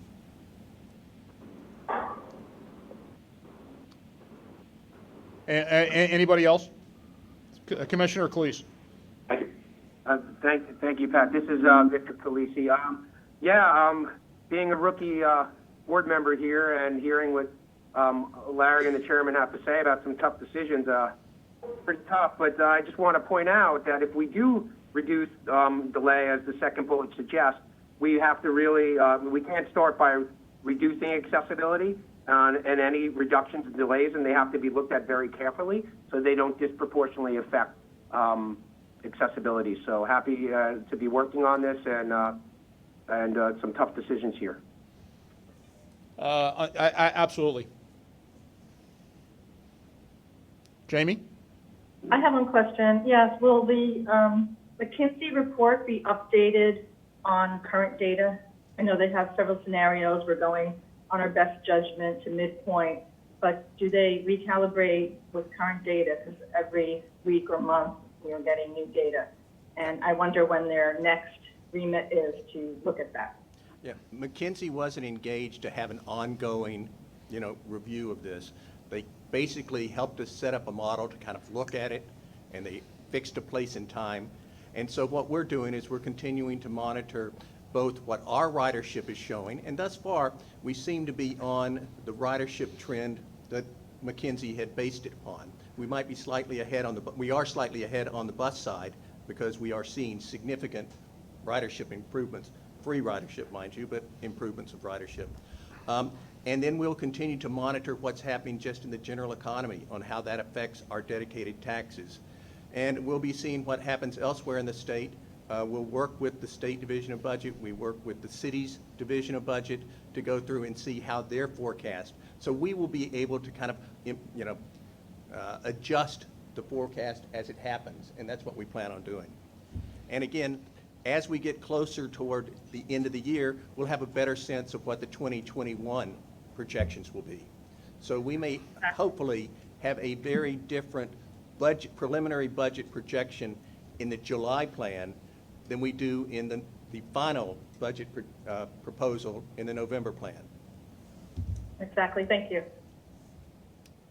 Anybody else before we move on? Yes, Pat. Kevin. If we're looking at this as at least a 2-year problem, we've secured $3.9 billion already from the feds. We have $3.9 in the House version of the HEROES Act, trying to work through the Senate. Why aren't we asking for more? Especially as the $29 billion that New Yorkers give to the federal government, more than we get back. the entirety of that $29 billion comes from the MTA region. And so why aren't we asking for more, or are we? Yeah, Kevin, we will be looking for additional. Right now, our focus is on the $3.9 billion to get us through 2020, the immediate deficit and the immediate financial crisis. As Bob has described, the challenge in 2021 is going to be in the $6 to $7 billion area, and we will be going back to the federal government for additional money. I suspect we will not be alone in making those requests. Thank you, Pat. You're welcome. Pat, it's Bob Lynn. Bob. Just a couple of items. Since it says, as Kevin points out, this is at least a 24-month process. I'd like to go back to how we're going to look at it, because there are so many moving parts. There's what the federal government's going to do, what will be the impact of elections in November. Clearly, as you say, Pat, we're not alone. Everybody are looking at bottom lines and economic issues just like this. So I think it's going to require an incredibly strategic and constant re-looking and re-examining what we're doing and how we're doing it. So I really would like to impress that the board needs to be actively involved in this. I really always have this fear that we will see something on July 22nd and told to vote on it on the 24th. That we need to be involved on a weekly basis in terms of how we're looking at it, what we're doing, what the thinking is. It's going to be an iterative process, I assume, where you have ideas, the board has ideas, and it goes back and forth, and we continue to develop them. We will, Bob, we will keep the board, the finance committee, and the general board apprised as we go forward, both before the July meeting and the rest of the year. Yeah, Pat, this is David Jones. Almost a follow-up to that. Yeah. Have you considered that we should break tradition and have an August meeting? Commissioner, we broke tradition last year, and we will consider it again. If the August meeting I think is given the nature of what's Yeah. going on here, we should be on top of this as a board as well. Agreed. We broke tradition last year. We may do so again. Anybody else? Good. I'm going to call on Jano to report on MTA construction and development. Thanks, Chairman and members of the board. I'm actually going to report on the consequences for the capital program of the financial situation that Bob has described. In January and February of this year, as many of you will remember, not the new members of the board, but at that time, after the adoption of the historic and ambitious $50+ billion capital program, I detailed for you a quarter-by-quarter plan to commit $13.5 billion this year to capital program work, all of which was urgent. And it included both projects in the 2015 to 19 capital program, as well as the newly adopted 2020 to 2024 capital program. But because of the COVID pause, we've only awarded $2.3 billion so far for this year, and really at this point we're without a clear path to move forward on much of the balance. The 20 to 24 program, as well as a great deal of the remaining 15 to 19 work, is essentially on hold. There have been some projects that we were able to accelerate, primarily because they were well underway, and with the low ridership situation, we were able to identify opportunities to get more access to work areas and extended outages. But those are, frankly, exceptions.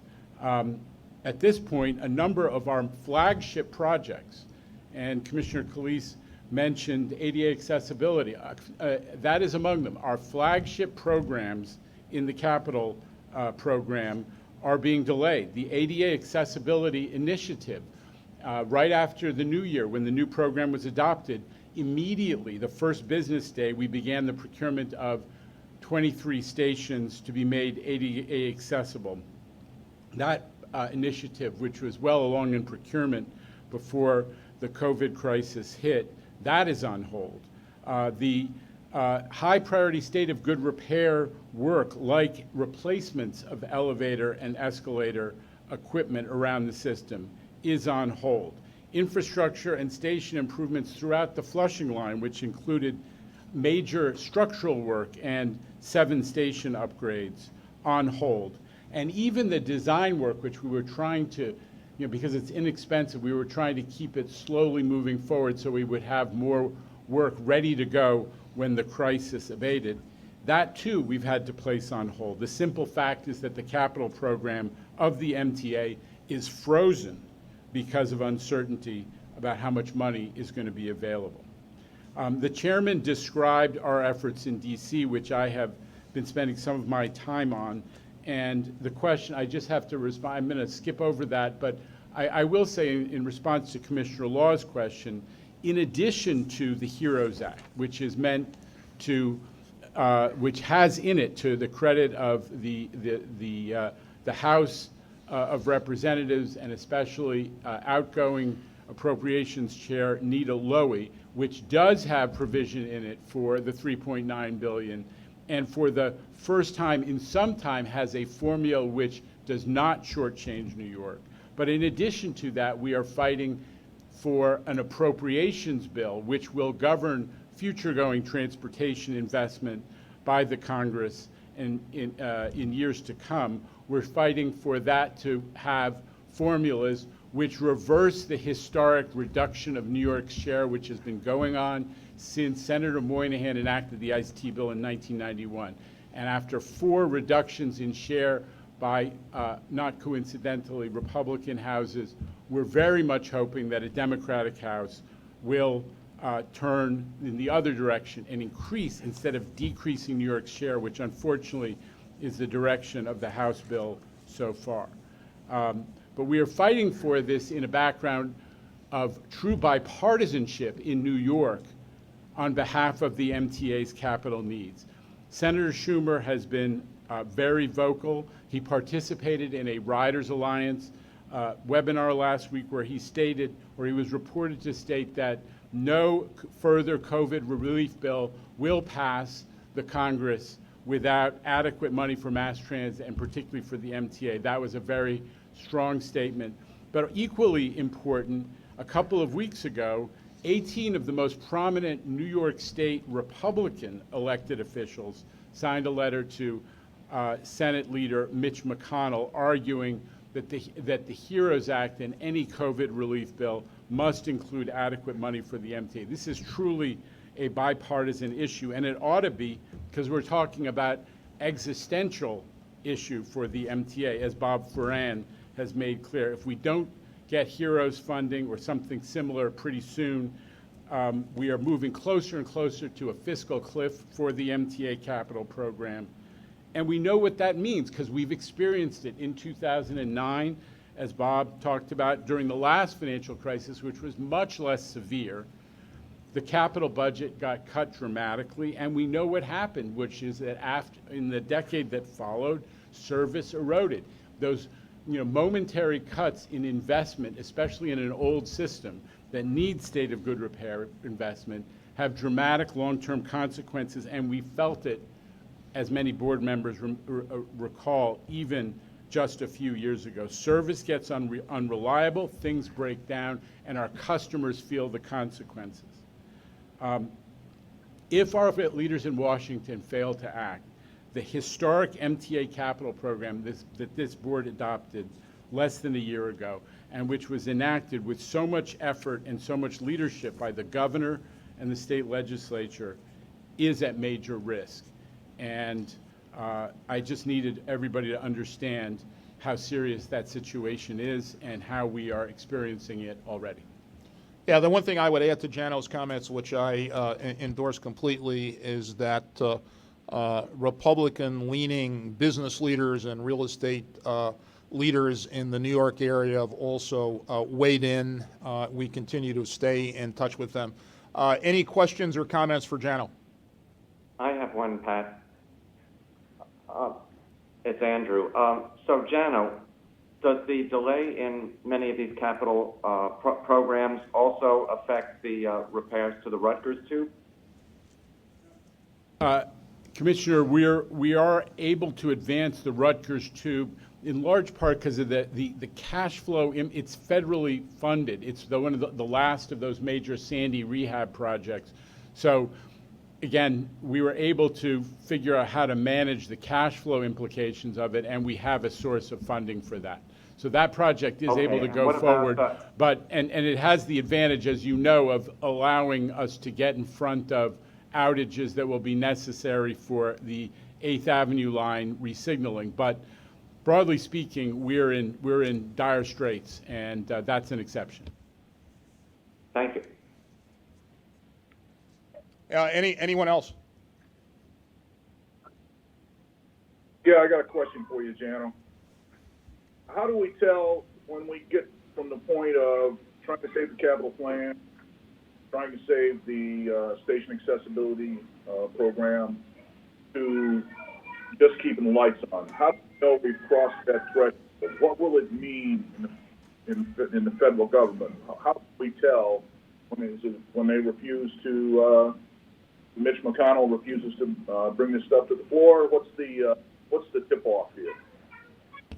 I really, Bob Ferran is our financial engineer and leader, and he is every day working to figure out how do we preserve our ability to continue to operate the system, even at a minimal level, without sacrificing other important goals. That's an evolving situation, Commissioner Brown. You know that the legislature and the Congress have given flexibility to use capital for operating. So the question is, how much of the capital program, and not all sources are available, as you know. Obviously, congestion pricing has not been enacted, been able to be enacted. So how much of the money that is available for capital is going to have to be taken away to be used for operating, and that's the struggle that we're facing. Commissioner. Hi, thank you, Chairman. Jano, I just want to clarify the accelerated station announcement that happened on June 8th. There were accessible stations, 11 accessible stations. Is that still happening? Because I know you mentioned that 23 are on hold, and I just want to clarify on the 11 and the announcement by the governor on June 8th. I appreciate the question, Commissioner. What we're doing in those accelerations is we're taking projects that are underway and are moving them more quickly. I alluded to it in my remarks, taking advantage of lower ridership to get more access and maybe some more outages to do more work. The 23 stations that I mentioned, which were the first procurement, are part of the 70 station 20 to 24 program accessibility initiative. That's what's on hold. We're trying to move forward quickly with the projects that are already underway. That's what you heard on June 8th. And the 11 are part of that, correct? Yes, sir. Thank you. Anybody else? All right, good, thanks. The minutes of May's joint board meeting and minutes from each committee have been distributed to all board members. Are there any corrections or omissions? If not, I move to approve the minutes. Do I have a second? Second. All in favor? Aye. Any noes or abstentions? Thank you. Kathy Rinaldi, please report on Metro North, if you would. Thank you, Pat.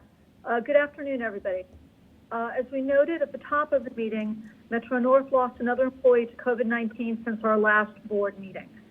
Orestes Torres, the electrician in the mechanical department, joined Metro North in 2002. He worked on the inspection in Croton Harmon. Our deepest condolences go out to his brother Isidro and his sister-in-law, and my condolences also go out to the Metro North Mechanical Department. All three employees who have been lost to COVID-19 were employees of that department. As of today, there is one maintenance way employee who was released from the hospital and is now in a rehabilitation facility because of COVID-19. Please keep this employee and his family in your thoughts and prayers.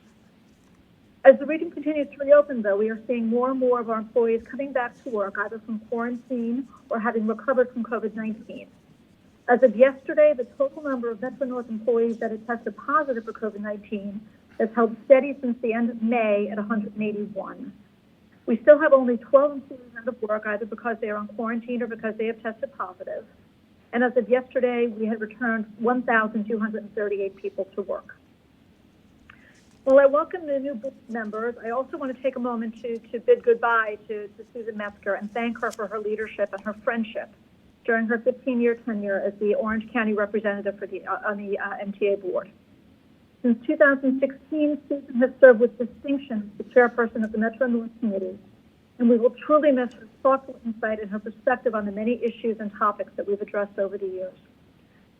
Susan has been a tireless advocate for improving and investing in West of Hudson service and the entire MTA region, and we greatly appreciate her commitment to enhancing rail service and her understanding of the important role rail service plays in the communities that we serve. I'm pleased that back in March, we performed the last cut-in segment for the new signal system on the Port Jervis line, which principally serves Orange County. This new signal system is now fully operational on the Port Jervis line, and it provides the backbone to support PTC implementation, which Susan, along with Kevin and Neil, have been keenly focused on as board members. The Metro North family will truly miss Susan, and on behalf of everyone at the railroad, we wish her the very best in her future endeavors. Kathy? Yes. It's Susan. I want to thank all of the board members for the many fine compliments you've given me and the many nice emails I've received. But I want you to understand that I'm actually grateful for the opportunity I had to serve on this board. I didn't do it for your thanks. I did it because I wanted better service for West and the entire metro region. I want safe, equal service for all. I'm very proud that I was chair of Metro North. I was chaired during some tough times and some fine times. I've been on the committee through the 2008-2009 issue. I know how difficult the decisions are to make, and I am sorry that the board has to deal with that in the near future, but I have every confidence in the board. I also was very happy during my tenure to see the synergies between Metro North and Long Island Railroad provide cost savings for us and help us to achieve individual goals. But as Kevin and I both know, we represent very different communities, and the representation on the board for each of those communities is most important. It helps us to use our synergies and to maintain our identities. I was very, very proud to help Mike Garner create some wonderful achievements in the Diversity Committee, and I challenge Rhonda to continue that going forward. There's still strides to be made. I loved being on the CPOC committee.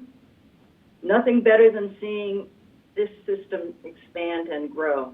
And I'm looking forward to being able to see that again in the future. I never served on the finance committee, but I always attended all of the meetings because the wizardry that I see in stretching dollars, saving money, has been amazing. And Larry, you have a hard road to hoe ahead, but I know you're going to meet the challenge. I also want to thank all the help that I've been given from other board members, previous board members, 5 or 6 chairmen, the patience I was shown as the intricacies of the technology has been explained to me, Glenn Hayden being a good example of that at Metro North, the kindness of the staff, and the quiet presence of the MTA police. I thank everybody for that. There are moments in this meeting where I think, oh, damn, I should not be resigning. I should continue. But 15 years is long enough, and I will miss every single one of you. Thank you. Thank you, Susan, for those gracious words, and you're going to be greatly missed here. Hey, Pat, can I cut into Kathy's remarks and just comment? Of course, Kevin. Hey, Susan is certainly going to be missed, and I think she really represents what all of us board members should heed, and that is she was a fierce advocate for her region, but she knew her fiduciary duty was to the entire MTA system, and that means she was very supportive of issues on Long Island as well as in the city. So I learned a lot from her as we were co-chairs of the committee, and I thank her for her service and her friendship, and God bless you, Susan. Thank you. Can I say something, please? It's Andrew. Of course, Andrew. It has been a pleasure working with you, Susan, over the years. I've always said that you saw the big picture of the MTA. You were anything but parochial. Sure, you spoke up for Orange County and west of Hudson, but you also understood the trials and tribulations of Long Island and the 5 boroughs. You were a pleasure to work with on diversity and all the railroad committees, and you will absolutely be sorely missed. Thank you for everything you did. It's David Mack, and I'd like to second that. I worked with her for a good many years. Susan, we'll miss you. Stay healthy, and just keep doing good things. Commissioner Glucksman. Yeah, I was going to talk later, but since we're all on this subject, you're going to miss. I just hope that they can find another advocate from Orange County who's as vocal and as knowledgeable as you are, and echo everybody else's sentiments. You're going to be missed, and I wish you a long and a happy and healthy retirement from the job. Commissioner Brown. Pat? Yeah, of course, we all love you, Susan, and we all learned a lot from you. You brought a great balance of political insight and technical expertise that I don't believe we can really replace. And as a quarter pounder, you punched way above your weight. I'd say up to the 800-pound level, and you never cried about being a quarter. And no one ever even knew you only had a quarter, and that you listened to things, didn't understand, quickly understood them. In some cases, became an expert on it. Really, I don't know entirely reflect. Thank you for the privilege of working. We have a meeting at. Yes, thank you. I'm going to turn it back to Kathy Rinaldi. Okay. So while we're saying goodbye, I also want to recognize an executive team member of mine who is retiring this month, our VP of Engineering, Glenn Hayden, who retired in 2014 after having worked for 16 years in the private sector. Under Glenn's leadership and expertise, Metro North has been effectively undergoing an aggressive track maintenance program to bring our infrastructure to a state of good repair. Glenn is the leader of the PTC project team responsible for the installation of all the right-of-way infrastructure critical for PTC implementation. Because of Glenn's dedication and determination, Metro North remains on target to have full PTC functionality across the railroad by the end of this year. We were so lucky to have returned to Metro North to complete his distinguished career, and will greatly miss his expertise and knowledge, and I want to wish him the very, very best on his retirement. Just a little bit about our service. I'll try to run through this quickly, given how long this meeting is going. Our employees continue to respond to the COVID pandemic every day, and we're all very, very grateful for their dedicated service during these challenging times. During most of the month of May, we continue to operate the Metro North Essential Service Plan with all-day hourly service, and service delivery operated above goal at 99.1%, with year-to-date performance at the end of May 2.6% better than in 2019. At the same time, west of Hudson service operated above goal at 97.2. On May 26th, the Mid-Hudson entered Phase 1 reopening, and in anticipation of potential increases in ridership, we increased service to accommodate customers who are traveling to and from the city. Last Monday, June 15th, we introduced a new schedule that increased service further to accommodate New York City's Phase 1 reopening. This schedule reflected a 115% increase in peak period trains with the schedule that we were running during the pandemic. This past Monday, in response to the incremental increase in ridership expected for Phase 2, we added an additional 12 peak-hour trains, and we reopened North End access to Grand Central to assist in social distancing. We're keeping an eye on ridership. We'll increase service as necessary. Continuing, our enhanced cleaning and disinfecting protocol stations will be as we slowly welcome more riders back into the system. Our unprecedented 24/7 cleaning and disinfecting will continue on train cars and at stations. In addition, we've deployed 75 station ambassadors at 30 stations on platforms and in terminals to monitor ridership, remind our customers to socially distance, and to provide information. We've installed hand sanitizer dispensers at our New York stations and some of the Connecticut stations, and we've distributed 2,500 masks. Face covering signage is posted at all stations to remind riders that they need one to travel, and we've placed floor decals at locations where customers have a tendency to queue, and we're piloting outdoor decals at Fordham, Pelham, Scarsdale, and Tarrytown. We're continuing to clean our employees' facilities aggressively, and this aggressive cleaning and disinfection will continue. But we're not stopping. We have several initiatives underway to further enhance our response to the COVID-19 pandemic. We're testing new cleaning technologies and products, including the use of battery pack sprayers for cleaning train cars and electrostatic sprayers in our facilities. We're working with the MTA family on UV technology. We're testing new air purifying systems on our trains, including renewable products. In partnership with Omni, we're looking at installing UV lights on new ticket machines that clean all touch points, and we're exploring touchless options for purchasing tickets. We're evaluating several options to better gauge ridership on our trains, including the use of onboard closed-circuit cameras and sensors at each car door, like what we have in place at the entrance to Yankees East 153rd Street Station. And we're developing tools for customers to monitor crowded conditions on trains. We're going to tier off the good work that's been done by Long Island. Meanwhile, important work as part of our Way Ahead plan continues around the railroad despite the pandemic. As many of you will recall, we launched Way Ahead in October of 2018 as our strategic roadmap for our future. When we launched, the committee requested that Metro North provide a progress report twice a year on Way Ahead, which is included in today's agenda. In the interest of time, I'll refer you to that report in the book, but I do want to highlight some work that's been done pursuant to our signature Smart Track initiative. Smart Track enables us to undertake critical infrastructure work by strategically shutting down continuous segments of track, giving multiple work groups uninterrupted access to maintain and improve the system. As Jano indicated earlier, our reduced ridership during this period has provided us opportunities to build on our existing Smart Track program. So I want to highlight a few opportunities here.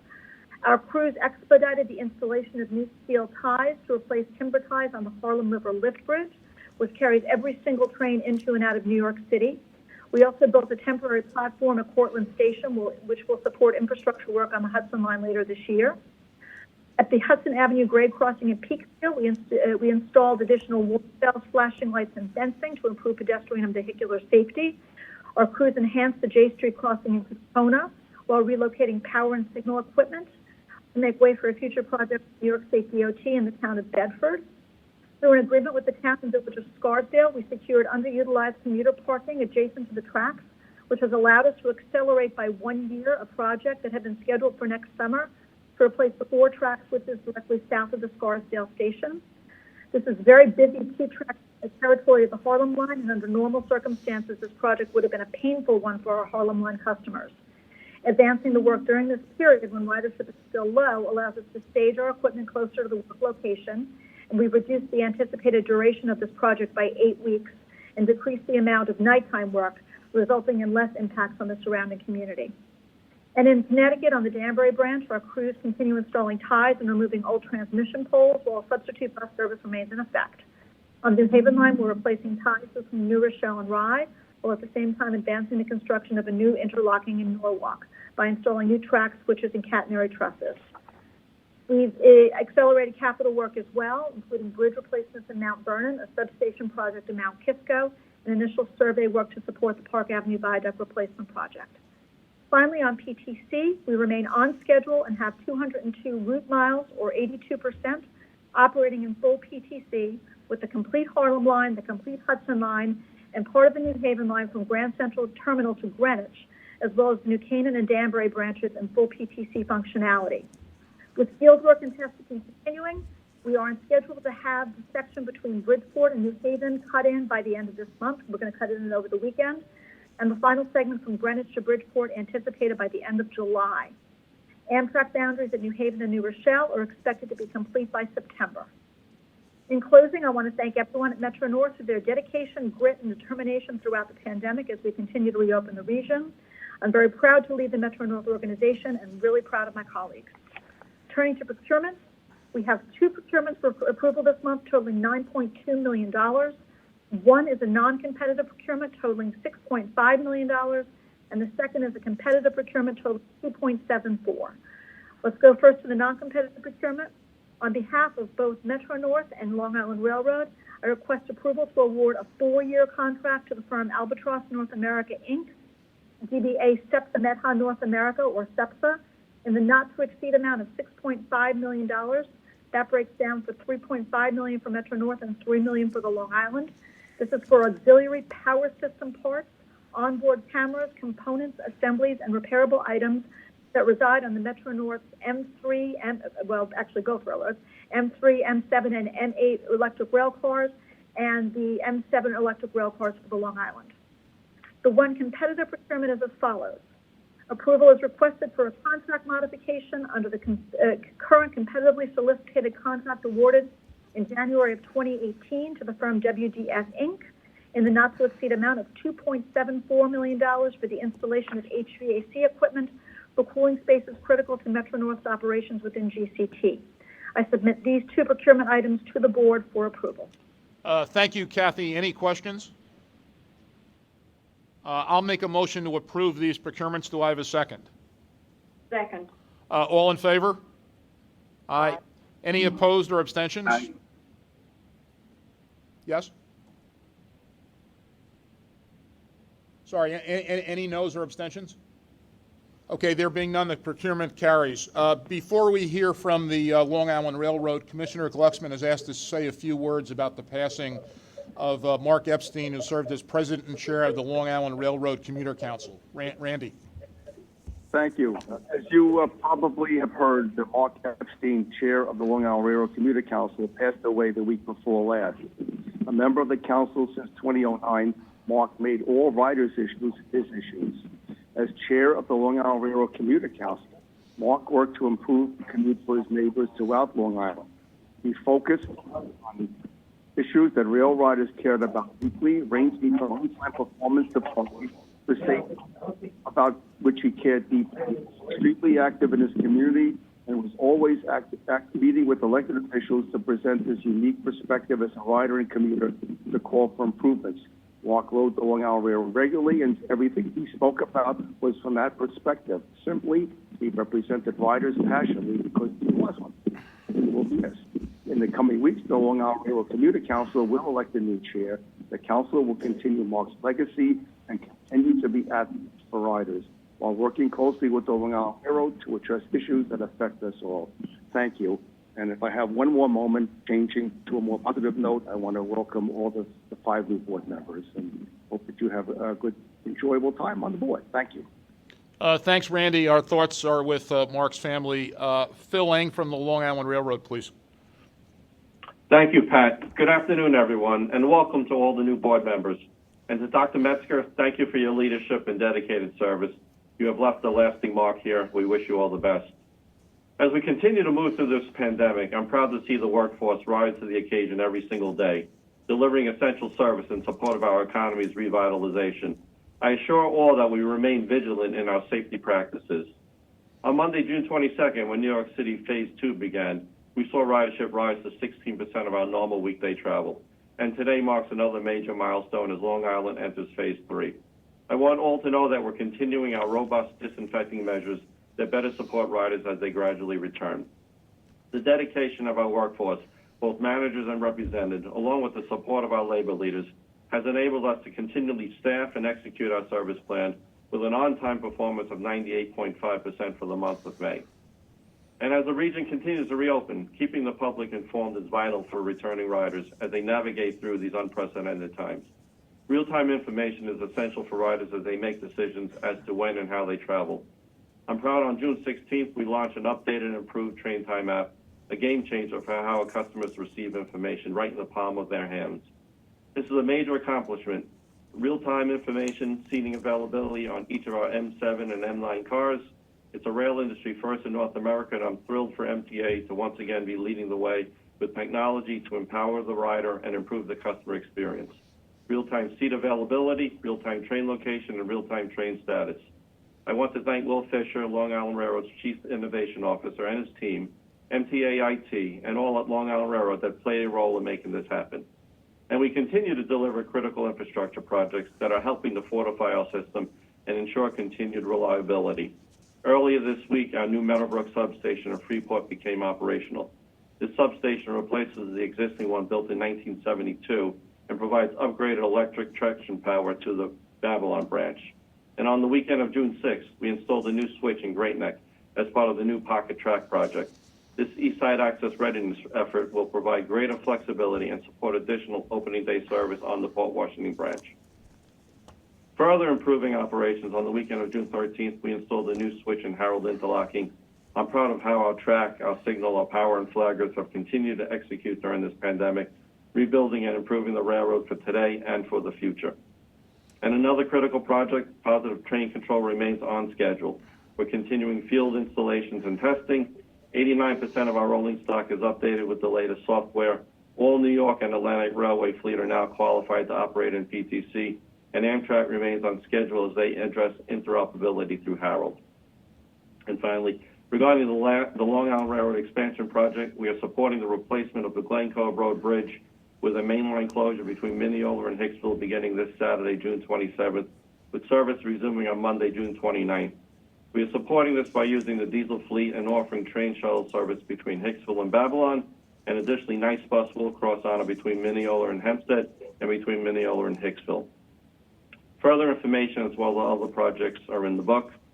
I want to urge everyone during these summer months and beyond to continue doing the things we know work to stop the spread of COVID-19, like washing our hands or staying home if they don't feel well. Perhaps the most important reminder of all, though, is if you're riding public transportation, you must wear some type of face covering at all times, including while in our stations or waiting for your train. The public adherence to these measures has been a crucial factor in slowing the spread, saving lives, restarting the economy, and your continued support will help us keep moving in the right direction. Earlier this month, our Corporate Safety Department launched a special edition of our annual Safety Along the Tracks art contest to help get our younger generation involved. Students in grades kindergarten through 12 are invited to create their own face covering graphic with a creative safety message about this public health initiative. This contest runs through June 30th, and we can't wait to see what the youth comes up with. And we're working towards a new normal in a smart and prudent way. Long Island Railroad workers, as well as those in the MTA family, have helped us get through the thick of this crisis. They are heroes moving heroes. And Long Island Railroad has one item for board approval and procurements.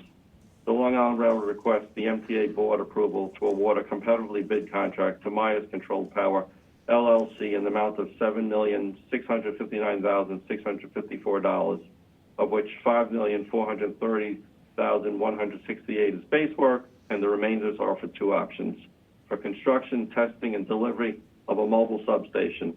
Primary objective of this project is to improve Long Island Railroad preparedness and post-event recovery from future extreme weather events like Superstorm Sandy.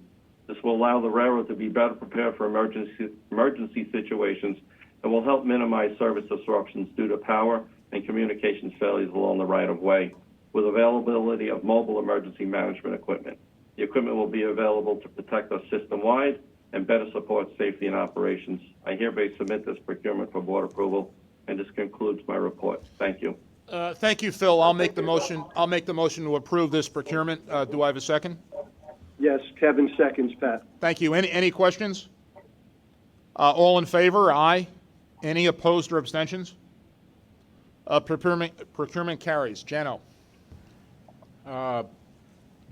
Construction Development has 5 procurement actions totaling $20.9 million for approval this month that are brought through the Joint Railroad Committee, and all 5 of those are ratifications. One, in the amount of $3.1 million, is to accelerate the installation and local testing of equipment in order to meet the scheduled date for the commencement of integrated systems testing on the East Side Access project.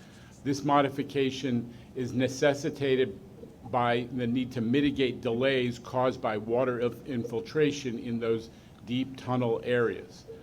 The remaining 4 items are ratifications to the East Side Access Facility Systems Package totaling $17.8 million that arise from the decision made several years ago, but long after this contract was awarded, to consolidate the IT functions of the various MTA agencies into a single MTA corporate IT. As a result, many of the IT functions originally designed had to be reconfigured and reprogrammed to interface and coordinate with the new centralized MTA IT structure and additional equipment. In addition, various upgrades and security issues and security standards that changed had to be addressed by these modifications as well.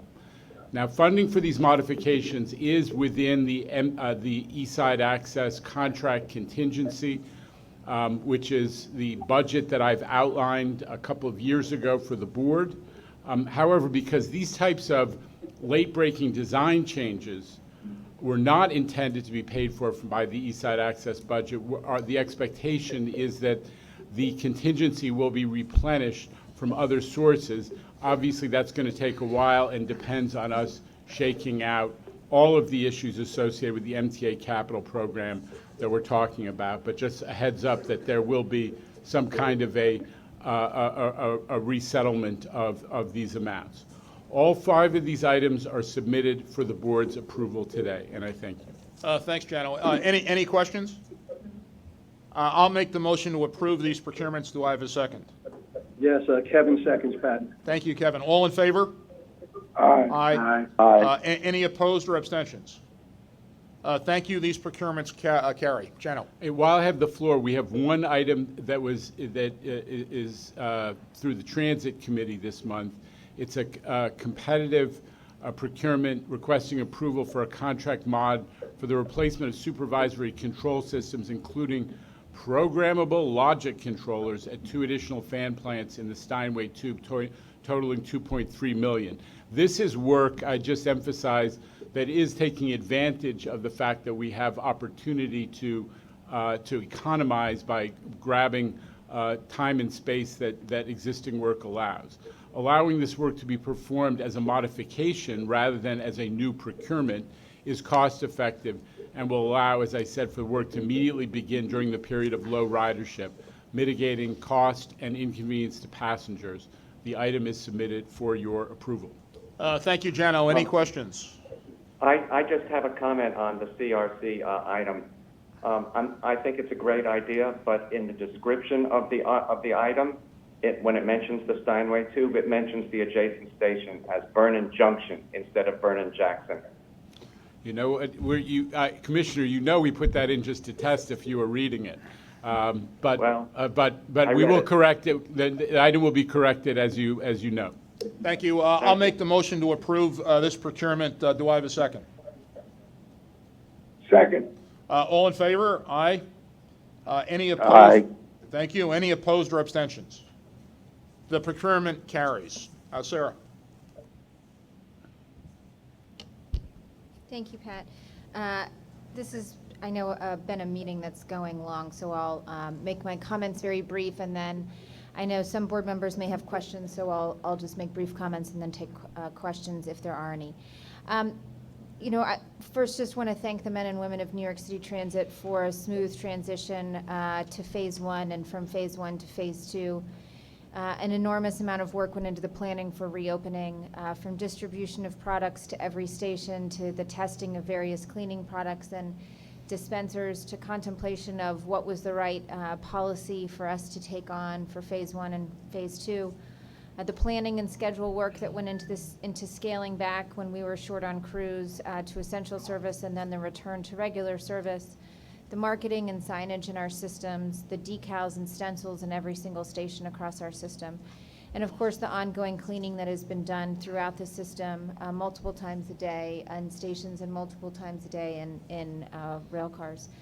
It's been incredible and admirable work. And I also want to thank our riders, those who've been in the system throughout the pandemic, our essential workers, and also those who've just returned to the system after being absent for months. It's been an honor to welcome them back. And to those who've not returned yet, when you do return, you will return to a system that is clean and feels safe and is ready to welcome you back. And we look forward to seeing you. I know there are items board members may want to ask me about, from 179s to ridership trends, and I'm happy to take those questions. Good. Any questions for Sarah?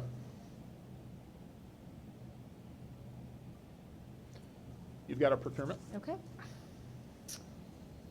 The New York City Transit procurement package includes one item for an estimated $11.9 million. This is a retroactive modification to the contract with Siemens Industry to purchase 30 additional car-borne communications-based train control equipment units to complete the cardboard installation on the entire R160 fleet. Additionally, the contractor will design and install a remote download system to allow for future upgrades on the onboard CBTC software to be downloaded to the units while in service, instead of sending personnel to perform manual updates when the trains are out of service. I submit this procurement for board approval. Thank you, Sarah. Any questions? I'll make a motion to approve this procurement. Do I have a second? Second? I'll second it, Pat. Thank you. All in favor? Aye. Any opposed or any abstentions? The procurement carries. Thank you, Sarah. Next, let's hear from Bridges and Tunnels. Danny, please. Thank you, Mr. Chairman. The safety of our employees, customers, and contractors have been and remains our top priority now more than ever during this COVID-19 pandemic. And I thank our employees, contractors, and the motoring public for working and traveling safely in these challenging times. As we proceed on the path to restoring normal operations, safely managing traffic is an important challenge. Bridges and Tunnels traffic has rebounded from our low of 65% below pre-pandemic levels back in April, and it continues to grow as COVID-19 restrictions are lifted in the region. To more safely accommodate this return to normalcy, Bridges and Tunnels completed an important safety improvement at the Bronx-Whitestone Bridge on June 15th that reconfigured the southbound roadway, or Queensbound, to reduce the need to change lanes from the exit at the Whitestone Expressway and the Cross Island Parkway. This project was completed 1 month ahead of schedule to improve performance in an area that has been a focus of customers' safety efforts for some time. Again, I thank all Bridge and Tunnel employees for their resiliency during these difficult times. I have one procurement for Bridges and Tunnels, a 2-year extension of a contract for Conduit State and Local Solutions to provide back office services for the New York Easy Pass Customer Service Center, jointly operated by Bridges and Tunnels, the New York State Thruway, and the Port Authority of New York and New Jersey for $94.2 million. The extension will also provide support of the federally mandated split tolling at the Verrazano Narrows Bridge. I submit these procurement for board approval. Thank you, Danny. Any questions on this? I will make the motion to approve the procurement. Do I have a second? Second. Thank you. All in favor? Aye. Any opposed or abstentions? Thank you. The procurement carries. Next is the Finance Committee, and we'll hear from MTA Chief Procurement Officer Kavesh Iyer. Kavesh. Thank you, Mr. Chairman. MTA headquarters has 2 competitive procurement actions totaling $20,964,000. The first action proposes an award totaling $14,049,000 over a 3-year period to Cigna Health and Life Insurance Company to provide dental benefit services to the MTA on behalf of New York City Transit for certain represented active employees, retirees, and their dependents. The next action is a modification to extend a contract with Cubic Transportation Systems to continue providing in-depot warranty services for the bus customer information system hardware. This action totals $6,915,964 for a 2-year duration. There are no non-competitive actions nor ratifications proposed this month. Thank you. Thank you. Commissioner Lacewell has indicated that she will abstain on the Cigna procurement. Thanks, Kavesh. I'll have a motion to approve these. Actually, let's have 2 motions. Motion first on Cigna. I'll make it. Do I have a second? Second. Commissioner Calise? I recuse myself. Thank you. Duly noted. All in favor? Aye. Any opposed? And Tom, 2 abstentions. Thank you. I'll take a motion on the Cubic Transportation System matter. I'll move it. Do I have a second? Second. All in favor? Aye. Any opposed or abstentions?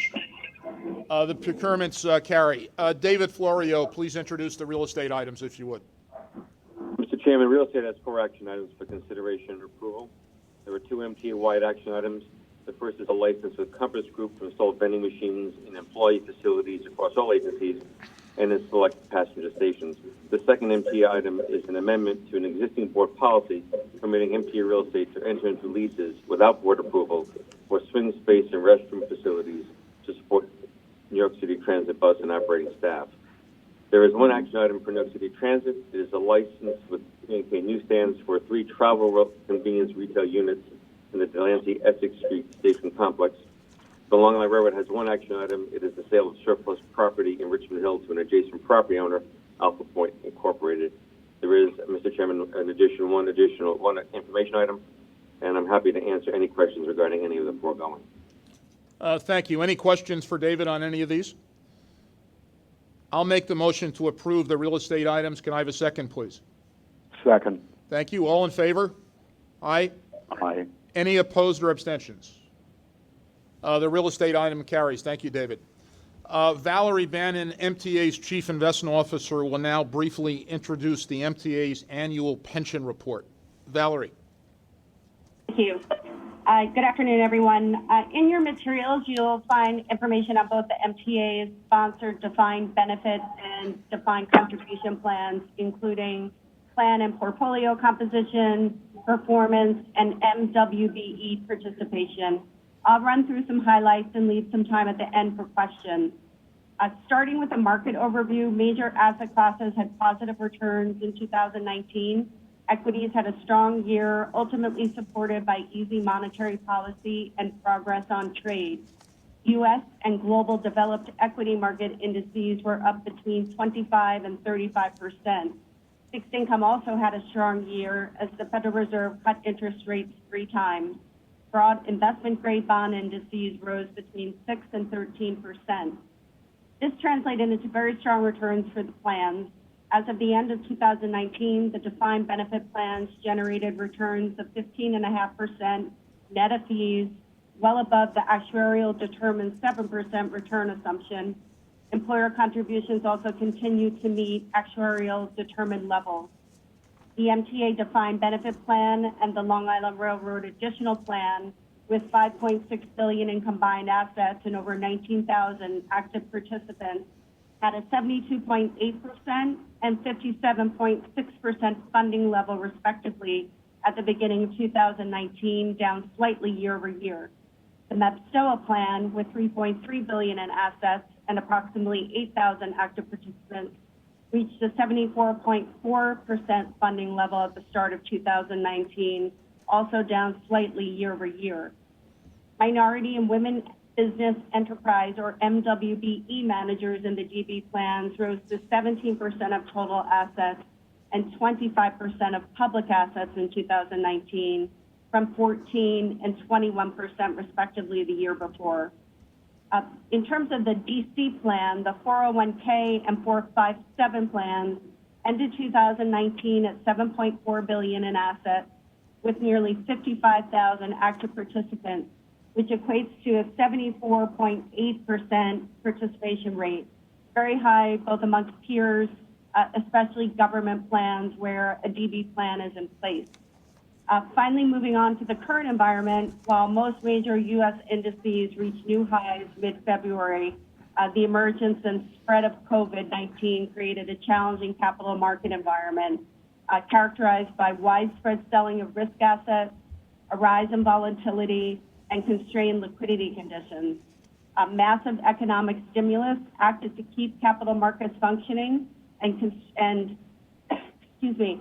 and supported some recovery in asset prices. The outlook is mixed, with the consensus view interpreting that either a V or a W-shaped recovery will unfold over the coming 2 years. Through the end of April, the MTA defined benefit plan, the Long Island Railroad additional plan, and MAPSTOA were down between 12.3 and 12.5%, which was a 25% recovery from the first quarter and in line with other public pension plans. That was the end of my prepared remarks. I'm happy to answer any questions. Thank you. Any questions on Valerie's presentation? Okay, thank you, Valerie.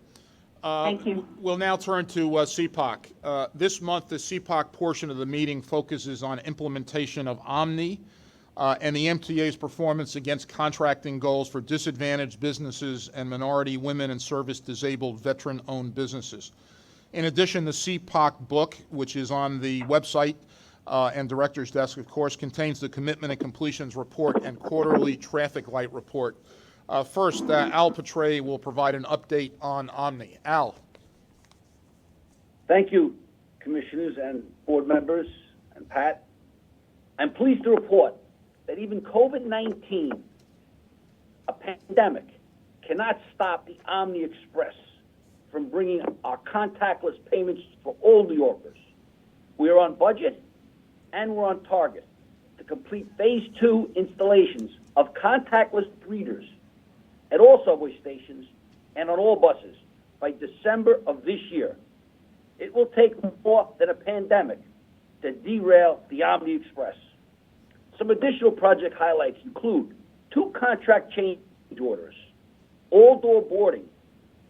Change order provides for installation of bus readers at all rear doors, almost doubling the workload to over 12,000 total readers, and they'll all be done by the end of the year.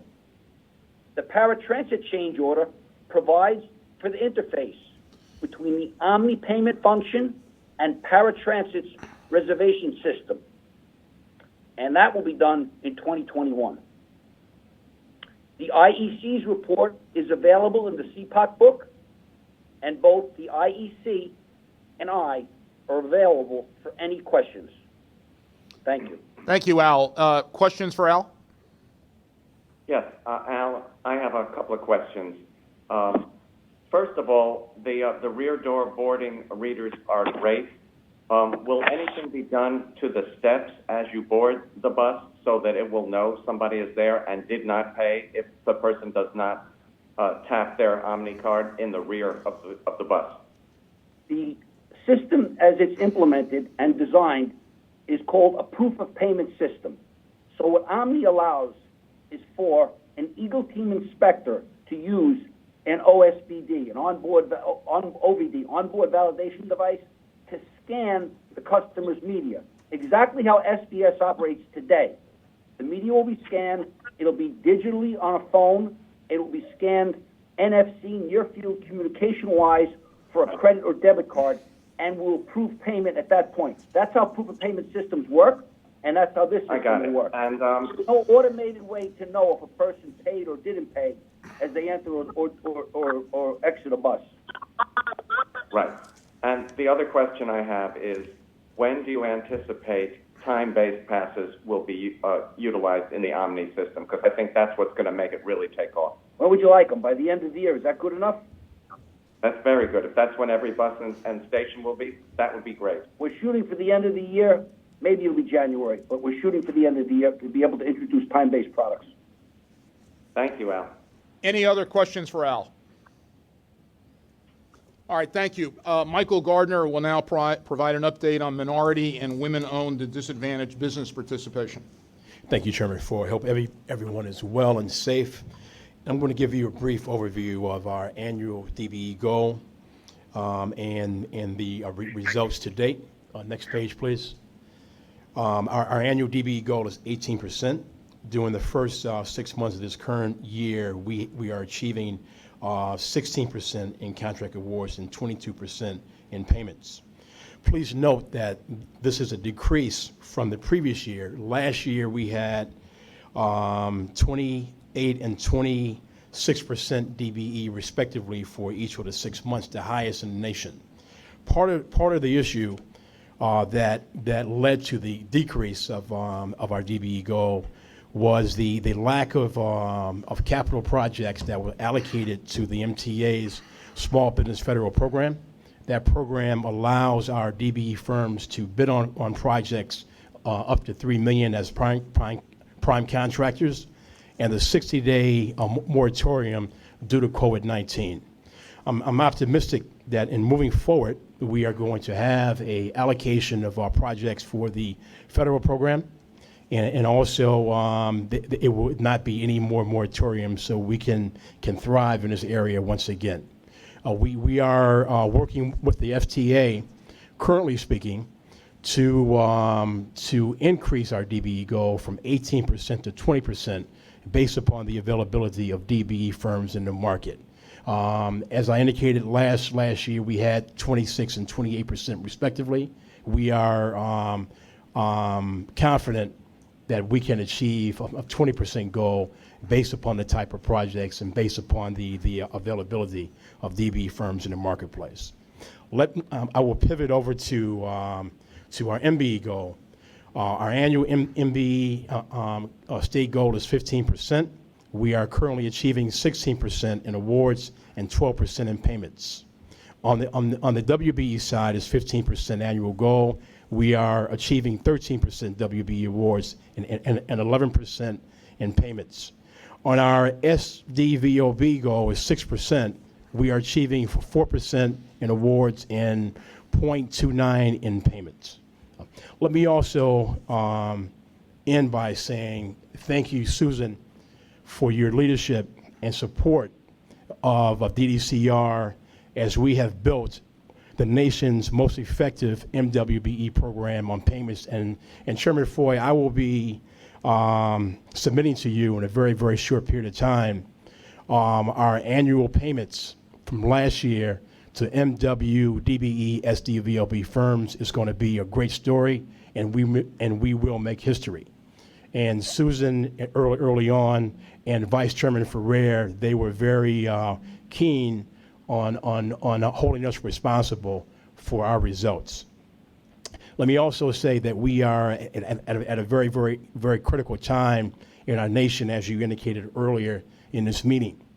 We are leaving a health pandemic. We have entered a recession, which means that the Black community and Hispanic communities are in a depression. And we have civil rights uprisings all throughout the world. And it is a very opportune time for us right now to work on the workforce side, to make sure that we have diversity and to make sure that all of our employees have the ability to work in a harassment-free environment. And so that's going to be our goal, to make sure that we emulate on the business side as we are going to do on the workforce side. And I'm looking forward to working with you, Chairman Foy, and the operating agency presidents in making sure that we have a great workforce, and we will deal with problems and basically have a agency where everybody is going to be respected and can have the ability to be promoted. Thank you. So, Michael, thank you for the continued success. Any questions for Michael Gardner? Hey, Pat, it's Kevin. Kevin. Hey, I know the hour's getting late, but can you just educate me and maybe others? I thought the governor had a 30% requirement for MWBE when it comes to any entities that utilize state monies. And so how come our goal is only 15? How come our goal is only 15%? Well, you are absolutely correct. And if you add 15 and 15, that is the 30% goal that the governor has mandated all of 97 state agencies and authorities to try to achieve. And so just by a data point perspective, we are currently at 27%. And I'm optimistic that next year that we will achieve the 30% goal that's being mandated by the governor. Very good. Thank you, Michael. I always like and enjoy your reports. I don't enjoy your Yankee cap. Thank you. It's a different cap this time. Oh, very, very good. Thank you, Michael. Okay, thank you. Thank you, Michael. Anybody else with questions for Michael Gardner? Thank you. We are joined by the MTA Inspector General and Karen McCorney, who will be presenting on our office's activities. Karen. Good morning, Pat. Are you able to hear me okay? We can hear you fine, Carolyn. Fantastic. Well, a very warm welcome to the new board members. The IG's office is very much looking forward to working with all of you. Dr. Metzger, you will be missed.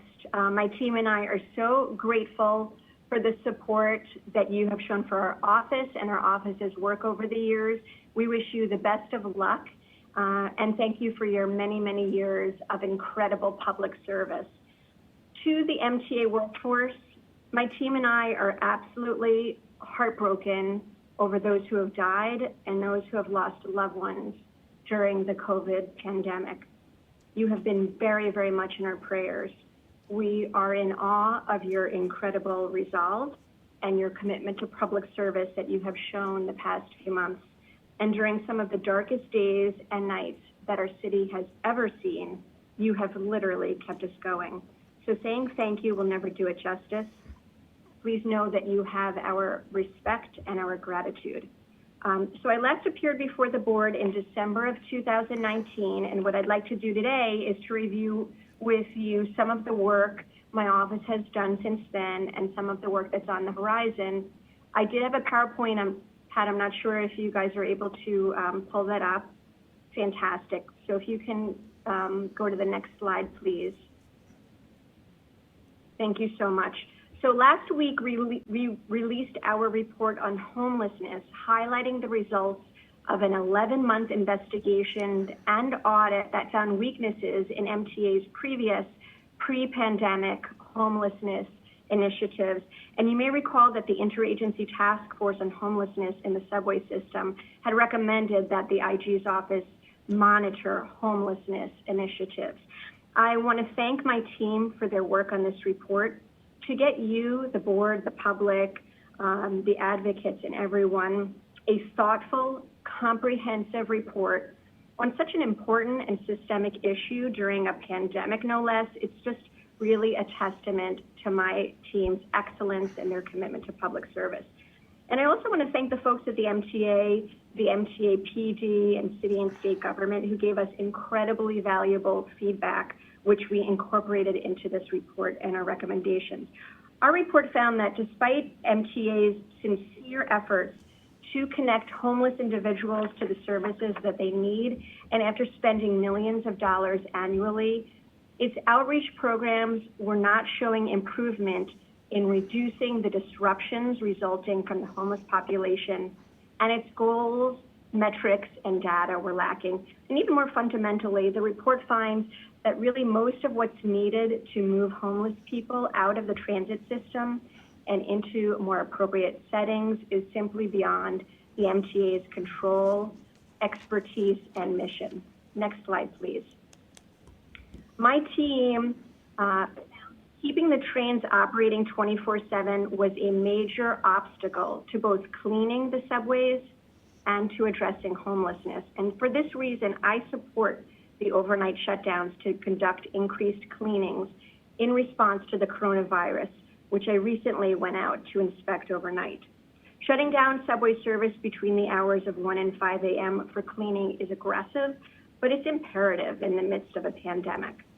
Realistically, even recognizing the disruption and inconvenience caused by the overnight closing, there are few options other than an overnight shutdown if New York City Transit wants to clean the trains, reduce the presence of the virus, and allow riders to feel confident returning to the subway system in the coming months.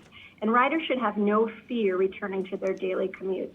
The MTA simply can't afford it, and nor can the city, the tri-state area, or frankly, our country. The overnight shutdown must also seize on any available opportunities to get crucial maintenance and construction work done, save money, and ensure long-term safety and good service to the MTA riders and taxpayers. While New York State has been on pause pursuant to Governor Cuomo's executive order, its transit system continues to age and it requires continuous investment, which other speakers before me today have been emphasizing. And for the foreseeable future, the most cost-effective means to maintain and expand our public transportation system needs to be the focus. So the MTA must take advantage of this overnight shutdown to advance its core mission, to ensure that when the Republic does return to the system in full force, it finds one that is clean, safe, and strong. So where feasible, I'm urging all branches of the MTA, especially transit and construction and development, to maximize this opportunity to pursue critical infrastructure projects, maintenance work, and key upgrades during this period of low ridership and the nightly shutdowns. And in fact, this model has been successfully implemented elsewhere through the MTA's Fast Track program, which halts late night and early morning service on discrete line segments to allow for maintenance work in tunnels, stations, and on tracks.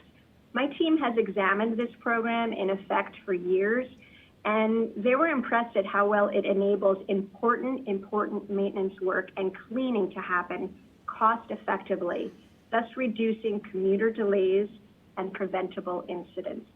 Now, all of us hope that the MTA finds a way to keep the capital program funded. Making vital repairs and improvements to keep our public transit system running smoothly, quickly, and frequently is more vital than ever, especially now in an era where avoiding delays and overcrowding is a public health imperative. Next slide, please.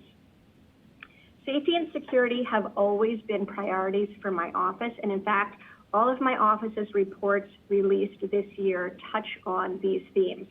One of our reports found Long Island Railroad's post-incident investigative practices didn't reflect industry best practices, particularly by not clearly providing a single official within the railroad who had the authority for key investigative tasks. And this could result in hindering collection of evidence at the scene of a train accident. I'm very pleased that Long Island Railroad management has accepted all of our recommendations, and I really look forward to working with them in the future to keep riders safe. Another report found that the root cause of the February 2019 escalator wreck at New York City Transit's 5th Avenue and 53rd Street subway station was due to worn mechanical parts that went unnoticed when preventative maintenance visits were canceled or they were left incomplete by transit maintainers. And while it is very fortunate that nobody was seriously injured, even during an era of fiscal constraints, transit must ensure that station equipment remains safe and operational. In another report, we reviewed the risk that bridges and tunnels officers would be in a position to accept kickbacks from towing companies. And I'm pleased that we initiated this review at management's request. We thank them for asking us to do this kind of work. And we found no evidence that officers had engaged in wrongdoing, but concluded that their record-keeping practices were deficient, leaving motorists at risk of being charged by unauthorized towing companies and innocent employees at risk of being falsely accused. So to address these deficiencies, B&T accepted our recommendation and they have revised their procedures. In March, we released a report that found physical security controls for the 47 MTA storerooms that my investigators visited appeared adequate. My office plans to conduct a future assessment on the controls over the materials that are outside of these storerooms, i.e. non-stock items. Additionally, since I last spoke with you, my office and our law enforcement partners made public 2 criminal matters. They both involved bid rigging. In January, we announced with the Manhattan DA's office the indictment of a former contract manager at Metro North for corrupting the RFP process in exchange for $70,000 in kickbacks. And in March, we announced with the U.S. Attorney's Office for the Southern District of New York that a former MTA supervisor had pled guilty to obstructing a federal investigation into bid rigging and fraud in connection with contracts for Superstorm Sandy repairs. Next slide, please. Also in March, my office released its 2019 annual report. We revamped this significantly from the prior year's style of reports, and that was to provide unprecedented levels of transparency, providing data and statistics about my office that had not previously been released. And we really appreciate the suggestions of the good government groups who had requested this. We believe this new policy of openness and sunlight has already paid off. As the annual report states, in 2019, my office received a record number of complaints, conducted more site visits than ever before, and we released groundbreaking audits that exposed dangerous working conditions and led to reforms on overtime. Notably, the report detailed the significant monetary impact that OIG had in 2019. We questioned over $275 million in MTA costs and lost revenue. We recouped over $7 million. And our monitoring efforts with the MTA agencies during the response to Superstorm Sandy have saved the MTA and taxpayers and riders more than $20 million for current construction projects and up to $48 million for total construction projects. And a big shout out to audit services at the MTA, who are terrific partners to us in this. Next slide, please. As New York became the epicenter of the pandemic, many members of our staff stepped up and served as part of the state's response to the outbreak in different ways. Some were trained and joined the thousands who volunteered on the New York State hotlines to help connect New Yorkers with the assistance that they needed. Some OIG investigators worked with the State Inspector General's office, providing real-time monitoring of inventory of COVID-related materials. And they also helped the state conduct, my team helped the state conduct vendor integrity checks in connection with COVID-related procurement, incredibly important. So going forward, we will be collaborating with the MTA to monitor how the Federal CARES Act money is being spent and other aspects of COVID so that Congress, taxpayers, riders, and other stakeholders can feel comfortable that there is an independent watchdog in place, making sure that the MTA has sound controls and management systems in place. And while the pandemic is unprecedented, as I just mentioned, the IG's office has previously partnered with the MTA to monitor hundreds of millions of dollars in aid received following Superstorm Sandy, and we were able to save taxpayers millions of dollars while doing that. So we believe that we are up to the task. Next slide, please. The next report from my office will be the work of the MTA's overtime task force, which my office monitors. The 15 recommendations made in the Morrison and Foster report on overtime, together with the 4 recommendations in my own office's audit report on MTA's high overtime earners, help guide the MTA's efforts to reform overtime. OIG staff monitor the work of the OT task force to ensure that the MTA agencies meaningfully rein in overtime spending and safeguard against potential waste, fraud, and abuse. And so we will soon release our latest monitoring report. It will cover the first and second quarters of 2020. I'm looking forward to coming back to the board in the fall. I will talk to you about that and other work that we expect to release in the coming months. And again, I'm really looking forward to working with all of the board members in the coming months. Thank you. Any questions for the Inspector General?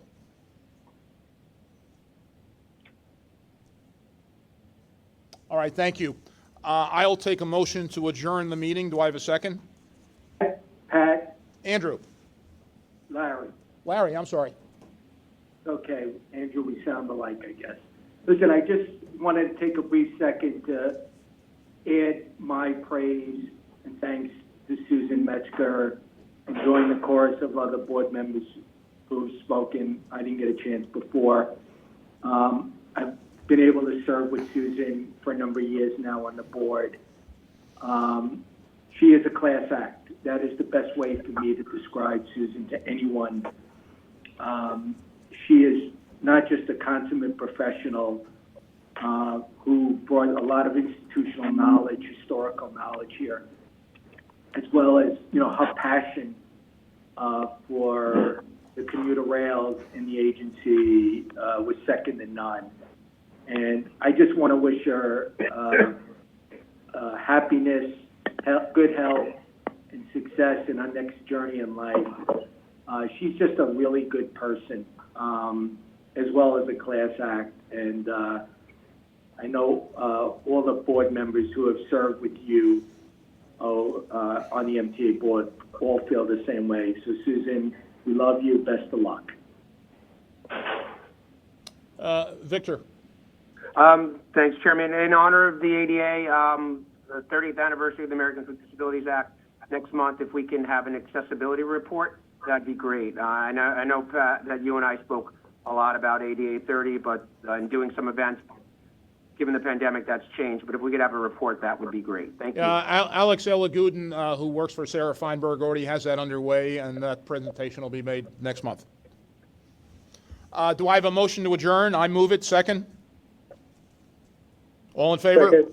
Meeting is adjourned. Aye. The next regularly scheduled board meeting is Wednesday, July 22nd. Thanks, everybody.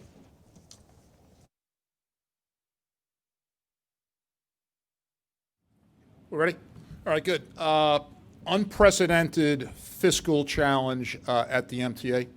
MTA has faced challenges before in the 70s and 80s, 2008, and been able to surmount those challenges. The extent and the percentage of the budget that this revenue loss from fare, ridership being down dramatically, and dedicated taxes and subsidies being down is unprecedented. I characterized it as a four-alarm fire, which makes the need for federal funding in the short term now, an additional $3.9 billion from the federal government, absolutely essential for the MTA to get through 2020. And obviously the deficit continues in 2021. And with that, we'll take your questions. All right, folks, just reminding you to use the electronic hand-raising device on your control monitors to indicate that you want to ask a question. And we're going to go first to Dave Colon from Streets Blog. Dave, you got the first question today. Go ahead. Thanks. Hey, Pat. Every piece of news out of Washington suggests that Senate Republicans don't want to move on a relief bill at all. So, I mean, what does the MTA do short of saying, hey, we really need some help here, we really need the feds to, give us a hand? David, we are laser focused on getting the funding. The fact that it was included in the HEROES bill that passed the House, really important. Obviously, Senator Schumer is going to play an important role in the Senate. And right now, we are focused on getting $3.9 billion for the rest of 2020. It is essential that we get that money. All right, we're going to move on. Sorry, Dave, you have a follow? Yeah, sure. I mean, are you talking to your lenders or anything to get them to explain to Mitch McConnell and the Senate Republicans what a huge calamity this could be if you all go bankrupt or run out of money? Yeah, look, we're talking to all stakeholders. We're filing disclosure as we're required to do on a regular basis. We'll continue to do that. We've been absolutely candid about the extent and the unprecedented nature of the fiscal challenge that we face, and we're going to continue to do that with stakeholders at every level. And we go to David Meyer here with us in the room of the New York Post. Dave? Yeah, Pat, the WSP report was fairly laudatory of the MTA's COVID approach over the last few months. TW Local 100, Tony Utano specifically, just put out a statement calling it a whitewash report, saying transit workers who saw more than 130 of their coworkers die know the sordid and painful truth. The MTA failed its employees. It was late to provide masks. It initially told workers they couldn't wear masks. If they had a plan, it was terribly inaccurate. Taking credit for being out front of the CDC is not an actual accomplishment. More than 130 dead transit workers isn't cause for celebration. I'm just hoping you could respond to that. Yeah, well, look, the loss of 132 of our colleagues who succumbed to the virus is an absolute tragedy. We read names today, as we did at the prior two meetings, and we grieved the loss of every one of those colleagues. The board a couple of months ago unanimously approved the family benefit. I thought that was absolutely appropriate and the right thing to do under the circumstances. I didn't think the WSP report was laudatory. I thought it was accurate. and it was candid. It mentioned the fact that the science from public health officials, not only in the United States and around the world, has changed. We changed our approach before the CDC did and long before the World Health Organization did. And I think it's fair to say that the MTA was early, aggressive, and innovative in taking action to minimize public health risk to our customers and our employees. All right, we're going to move on to Danielle Moyo of Politico. Welcome her to The Beat and to these news conferences. Danielle, you're up.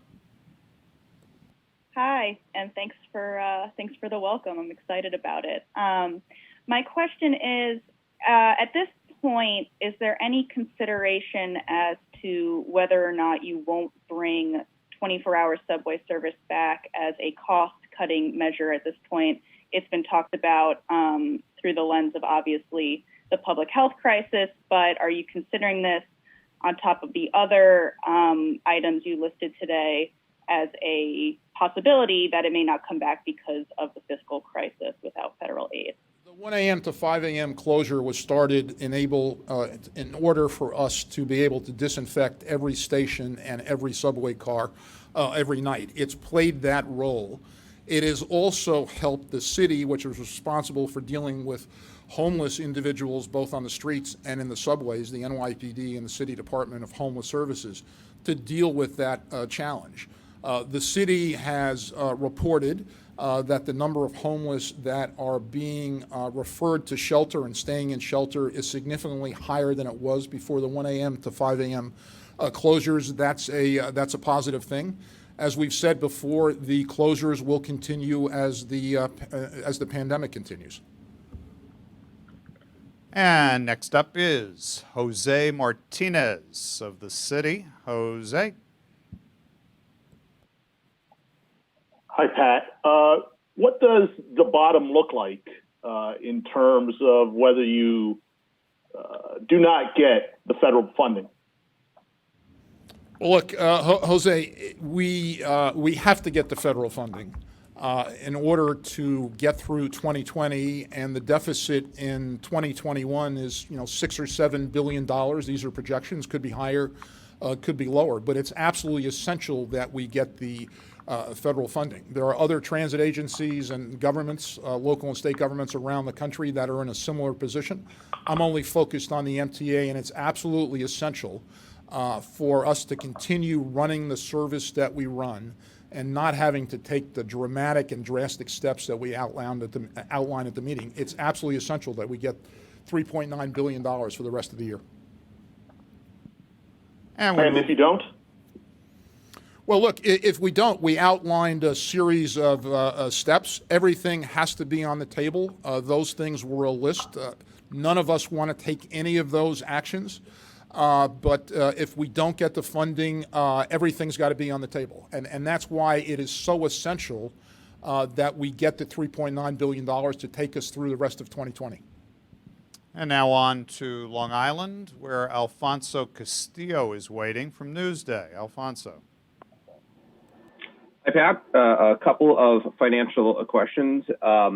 First, you just said everything is on the table. Bob Foran said that as well, and mentioned among what those things are potential fare increase. You've said up until now there will be no pandemic-related fare increase, but if to close this gap next year, this $6.8 billion gap, you do rely on a fare increase beyond what's planned. Isn't that a pandemic-related fare increase? The fare increase, Alfonso, is referring to the planned fare increase in 2020. We're not contemplating a pandemic-related fare increase. Okay. The other follow-up on that, the Empire Center, I believe today released its annual overtime report. This is a follow-up to the report last year that it got so much attention and led to several investigations and your own efforts to control overtime. It shows that overtime was down in 2019 as compared to 2018. I know it's also down further this year, in part because of the pandemic. But can you talk about whether what becomes of the MTA's efforts to control overtime? Like so many other things, does that just kind of need to be put on hold for now with all these other priorities? No, Alfonso, I think the Empire Center report indicated that overtime was down $105 million. That's a substantial increase. That in part is the result of the focus on and overtime and management by the agency presidents Sarah Feinberg and Phil Eng and Kathy Rinaldi and Danny DiCrescenzo, and that effort has to continue. It is more urgent than ever that we do everything we can to control expenses, including overtime. Next up is Michelle Kasky from Bloomberg. Michelle. Hello. So again, with the deficits and with the revenue dropping, what are you hearing from the state? What kind of help can they, from the state or the city, what kind of help can they provide financially if the federal government won't come through for you guys? Look, the state government took a number of steps in this year's budget, legislative steps that help in terms of being able to, for instance, and this is not something we want to do either, do deficit financing. In effect, the obligation to break even was removed because borrowings will be counted as revenue. Those are important steps. We're completely cognizant that the state and the city are also under fiscal pressure because New York has been the epicenter of the pandemic. This is a national crisis. It requires a national solution. The MTA is going to play a critical role in the recovery of the New York City region, but also in the national recovery, given the fact that almost 10% of the country's gross domestic product comes from this region, and the MTA will play a critical role in that recovery. And next up is Ben Kabak from Second Avenue Sagas. Ben. Thanks, Tim. Just to follow up on Danielle's question, is the MTA committed to restoring 24/7 service, and what does the end of the pandemic mean, which I know is a trigger, Pat, that you've said it at this meeting and that Sarah said publicly as well. Pandemic, we're not public health officials, right? And the end of the pandemic will be defined in New York State by Governor Cuomo based on public health officials, and I suspect that he'll be looking to people like Dr. Zucker, the New York State Department of Health. But we're not going to determine the end of the pandemic. The governor and public health officials will in this state. And next is Christina Goldbaum of the New York Times. Christina. Hey, Pat. I'm wondering if you can clarify, if the MTA receives the $3.9 billion in federal funding, will that unfreeze the 2020-2024 capital program, or are those projects going to stay on pause regardless? Well, look, the most important short-term step that will help both operations and capital is the receipt of the $3.9 billion. Obviously, we're not out of the woods when we get that because there's a $6 to $7 billion deficit, more or less, projected for 2021. But receiving that money would be an immensely positive step forward from every point of view, operations and capital at the MTA. And next up is Paul Burton of Bond Buyer. Paul. Hi, Pat. Thanks, Tim. Can you hear me okay? Pat? We can hear you. Okay, good. This is about the municipal lending facility. The Federal Reserve criteria refers to lost revenue. Now, for Fairbox, that's self-explanatory. But given the Fed has been adjusting its criteria, it's been a very fluid situation. Could the MTA be able to define the drop in dedicated taxes and fees as also lost revenue and thereby expand its borrowing capacity if needed? Bob Foran on that one. That is the point that we've made, or will make, is because we believe that these revenues, the dedicated taxes, are dedicated to the MTA. They're coming to the MTA. In fact, in several cases, they're not even appropriated. For the PMT, comes directly to the MTA. So clearly, those are our revenues. And so we would make that argument. Thank you. And we move on to Randy Marshall at the editorial board out there at Newsday. Randy. Hi, Pat. Thanks for taking my question. Two questions for you and maybe for Jano also. First, what are the capital program delays and potential stoppage mean for East Side Access and Third Track, which obviously I know work is ongoing, but what does it mean in terms of getting those two things done? East Side Access is continuing, Randy. And Third Track? Same thing. Okay. The other question, go ahead, John. Randy, not only is Third Track continuing, but we have a bridge push in Mineola, Carl Place border, the Glen Cove Road Bridge this weekend. We built the bridge next in the parking lot next to it, and the project's going forward. So East Side Access, Third Track are going forward on schedule, and it's all our projects, we're looking for opportunities to accelerate. The difference is the projects that we have underway, where we have contract obligations and where we have obviously work underway, are going forward, and it's the new projects that are being impacted where we can't make additional commitments pending resolution of the financial issues, Randy. And while I have you on that, can you guys comment at all on the concerns from the Village of Garden City and the town of Hempstead regarding the utility pole issue when it comes to Third Track that have been erected, and the claim that proper notification wasn't provided to residents there? Look, everything about Third Track was in that very extensive SECRA process, and Randy, I know you're well aware of it. We've had literally, in addition to having that incredible environmental review process, we have hundreds of meetings with the villages and towns up and down the corridor. And the commitment that we made was to keep on budget and on schedule, because that's such a densely populated corridor, and we did not want to impact on, have this project drag on, and also to stay in the right-of-way. These poles are in the right-of-way. They're designed for resilience post-Sandy. They're poles that have been used elsewhere. And, frankly, at this stage, we're not going to stop the project and redesign them because, one community has some visual objections, notwithstanding all the process that's gone on so far. So, unfortunately, or fortunately, we're keeping schedule and budget going there. Thank you. And the next question will be from Paul Berger of the Wall Street Journal. Paul.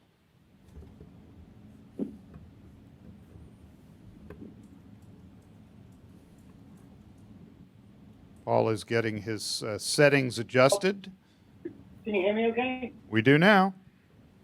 Okay. Hi, Pat. Just a quick question about these cost-cutting measures. I was wondering, given the dire financial straits the authorities in, have you guys actually considered wage cuts, for the top earners? If that would help keep some of your lower-paid staff on board, and it's being done at some major companies. What kind of? So, Paul, everything's on the table. Okay. All right, and then I guess since I missed it at the beginning, I'm sorry if this is kind of a repetition of the question, but in terms of the WSP report and the fact that Larry said that perhaps you should be saving money on consultants, and given the TWU response to this thing, calling it a whitewash, I mean, isn't this the first place that you should be cutting these kind of needless reports that cost hundreds of thousands or millions of dollars? No, look, I couldn't disagree more. We are in a pandemic in which over 100,000 people in the United States have succumbed to the virus across the country. New York has been the epicenter. Having WSP with consulting help from a public health professor at Johns Hopkins, reviewing what's been done around the country and around the world, assessing the MTA's response seems entirely appropriate. It was under $100,000. And from the point of view of our customers and our employees, that work, as well as managers and leaders at the MTA, that work's extraordinarily important. I am glad that we retained them. We retained WSP because they and Johns Hopkins in a consulting role did the APTA report that was issued by American Public Transit Association in April, and being able to take advantage of the fact that that team had done the work was important and valuable. The report, I think, is immensely valuable to us and should be reassuring to our customers and our employees. Did you ask them to look into why so many of your workers have died? That was not part of the scope. We are in discussion. Why not? I mean, well, no. Here's why, Paul. We're in discussions with public health and medical institutions about doing that work, that epidemiological work, when the pandemic is over. And from the Journal, we're going to AM New York, where Mark Hallam is standing by. Mark. Hey, Pat. I'm wondering if there's been any additional push or pressure on the federal government to approve congestion pricing and sort of expedite that process. We have the Central Business District tolling was passed in April of 2019. We had our first meeting a couple of weeks later. We've met 20 times at this point in Washington and in the regional office in Albany. We continue to be in dialogue with USDOT and with FHWA. It's paradoxical to me that congestion pricing, Central Business District tolling, which is a huge environmental social good, reduces congestion, funds mass transit, reduces emissions, is being held up on what I believe is an obscure environmental question. And all we want from USDOT and all we've ever wanted from the beginning is tell us what the environmental process is and we'll pursue it. As I've reported before, the parts of the Central Business District tolling that the MTA is solely responsible for, namely the design and the pre-construction work, is on time and on budget, but there's a limit as to how far we can, there's a legal limit as to how far we can take that without DOT guidance and approval. And waiting patient. Sorry, go ahead, Mark, if you got a follow-up. Yeah, but is there additional pressure on them considering the financial situation right now? Well, look, the Central Business District tolling is primarily intended for capital, and it's $15 billion of the $51.5 billion capital plan you'll all recall. It's critical that we get it to be able to execute that capital plan, and we've been focused on that in every meeting and telephone call and communication we've had with DOT. And frankly, the response in Washington is both disappointing and cynical. All right, waiting patiently has been Steve Nesson of WNYC, and Steve, you're up. Hey there, Pat. Can you hear me? Yes, Steve. All right. Just a quick follow-up on congestion pricing. Sure. If by some miracle it does go through and it's up and running by January, would you use those funds just for the operating budget, given the dire finances you just outlined? So, Steve, your question is up and running by January of 2020? Yeah. Yeah, I think the reality is because of the USDOT delays, it is I think virtually impossible at this point that it would be up and running by January 2021. Our goal is to, and has been from the beginning, is to get it done as quickly as possible and to have it fund the capital plan. But a January 2021 start is a virtual impossibility given where we are on the calendar. And just a quick question. As far as hiring the new police officers, the MTA police officers, I know 160 have been hired. The rest of the hires are on hold or frozen for now. But why not, just given the symbolism of hiring police during all the outrage over policing, why not just let that go, just to save a couple million and to show some, goodwill toward, the protests and everything that's been happening, that the MTA is going to be progressive and, turn a corner. So, Steve, we didn't hire the police officers as a symbolic matter. We hired them because we have a fundamental responsibility to provide a safe and secure environment for our customers and our employees. It wasn't symbolism. The crime situation, not on the subways, but on the streets, demonstrates that there's a continuing need for a policing presence, no matter what police reforms are enacted. But again, it was about providing a safe and secure environment for millions of customers and tens of thousands of our employees. And we're going to wrap it up today with the Daily News' very own Clayton Gusa, the most patient reporter out there of the day. Clayton. I got two. If you'd let me follow up after you answer the first one, that'd be great. You've ducked this question twice in this press conference. I'm not asking when, I'm not asking what trigger, but can you commit to the people of New York City that 24-hour subway service will one day resume? Look, as I said, when the right now, we said at the beginning, the governor said it and our press release said it, that the 1 a.m. to 5 a.m. closure would continue while the pandemic continues, period. So it's temporary, it's going to end at some point. As the pandemic continues, yes. Okay, and then my follow-up is as more, and I asked this the other day, but I wanted to follow up, as more restaurants return under phase 2, you have a lot more people who are working late, potentially running into the 24-hour shutdown. Sarah Feinberg said the other day that you guys have sufficient bus service to help those people get home and help all the people get home during the reopening. But my question is, have you or Sarah ridden the overnight bus service? And two, would you consider riding the bus service with the Daily News as they show to the riders that it does work and it's sufficient? Well, one, I personally have ridden it once. I'll defer to Sarah on the question as to whether she'll ride with the Daily News. If she does, I'll happy to join you.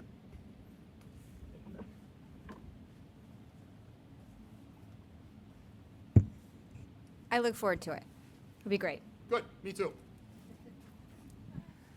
All right, Clayton, you're laughing. I presume that means you don't have another follow-up. Satisfied with these answers, and we can move on to say goodbye and thanks, everybody. Really appreciate it. Have a great day. Thank you.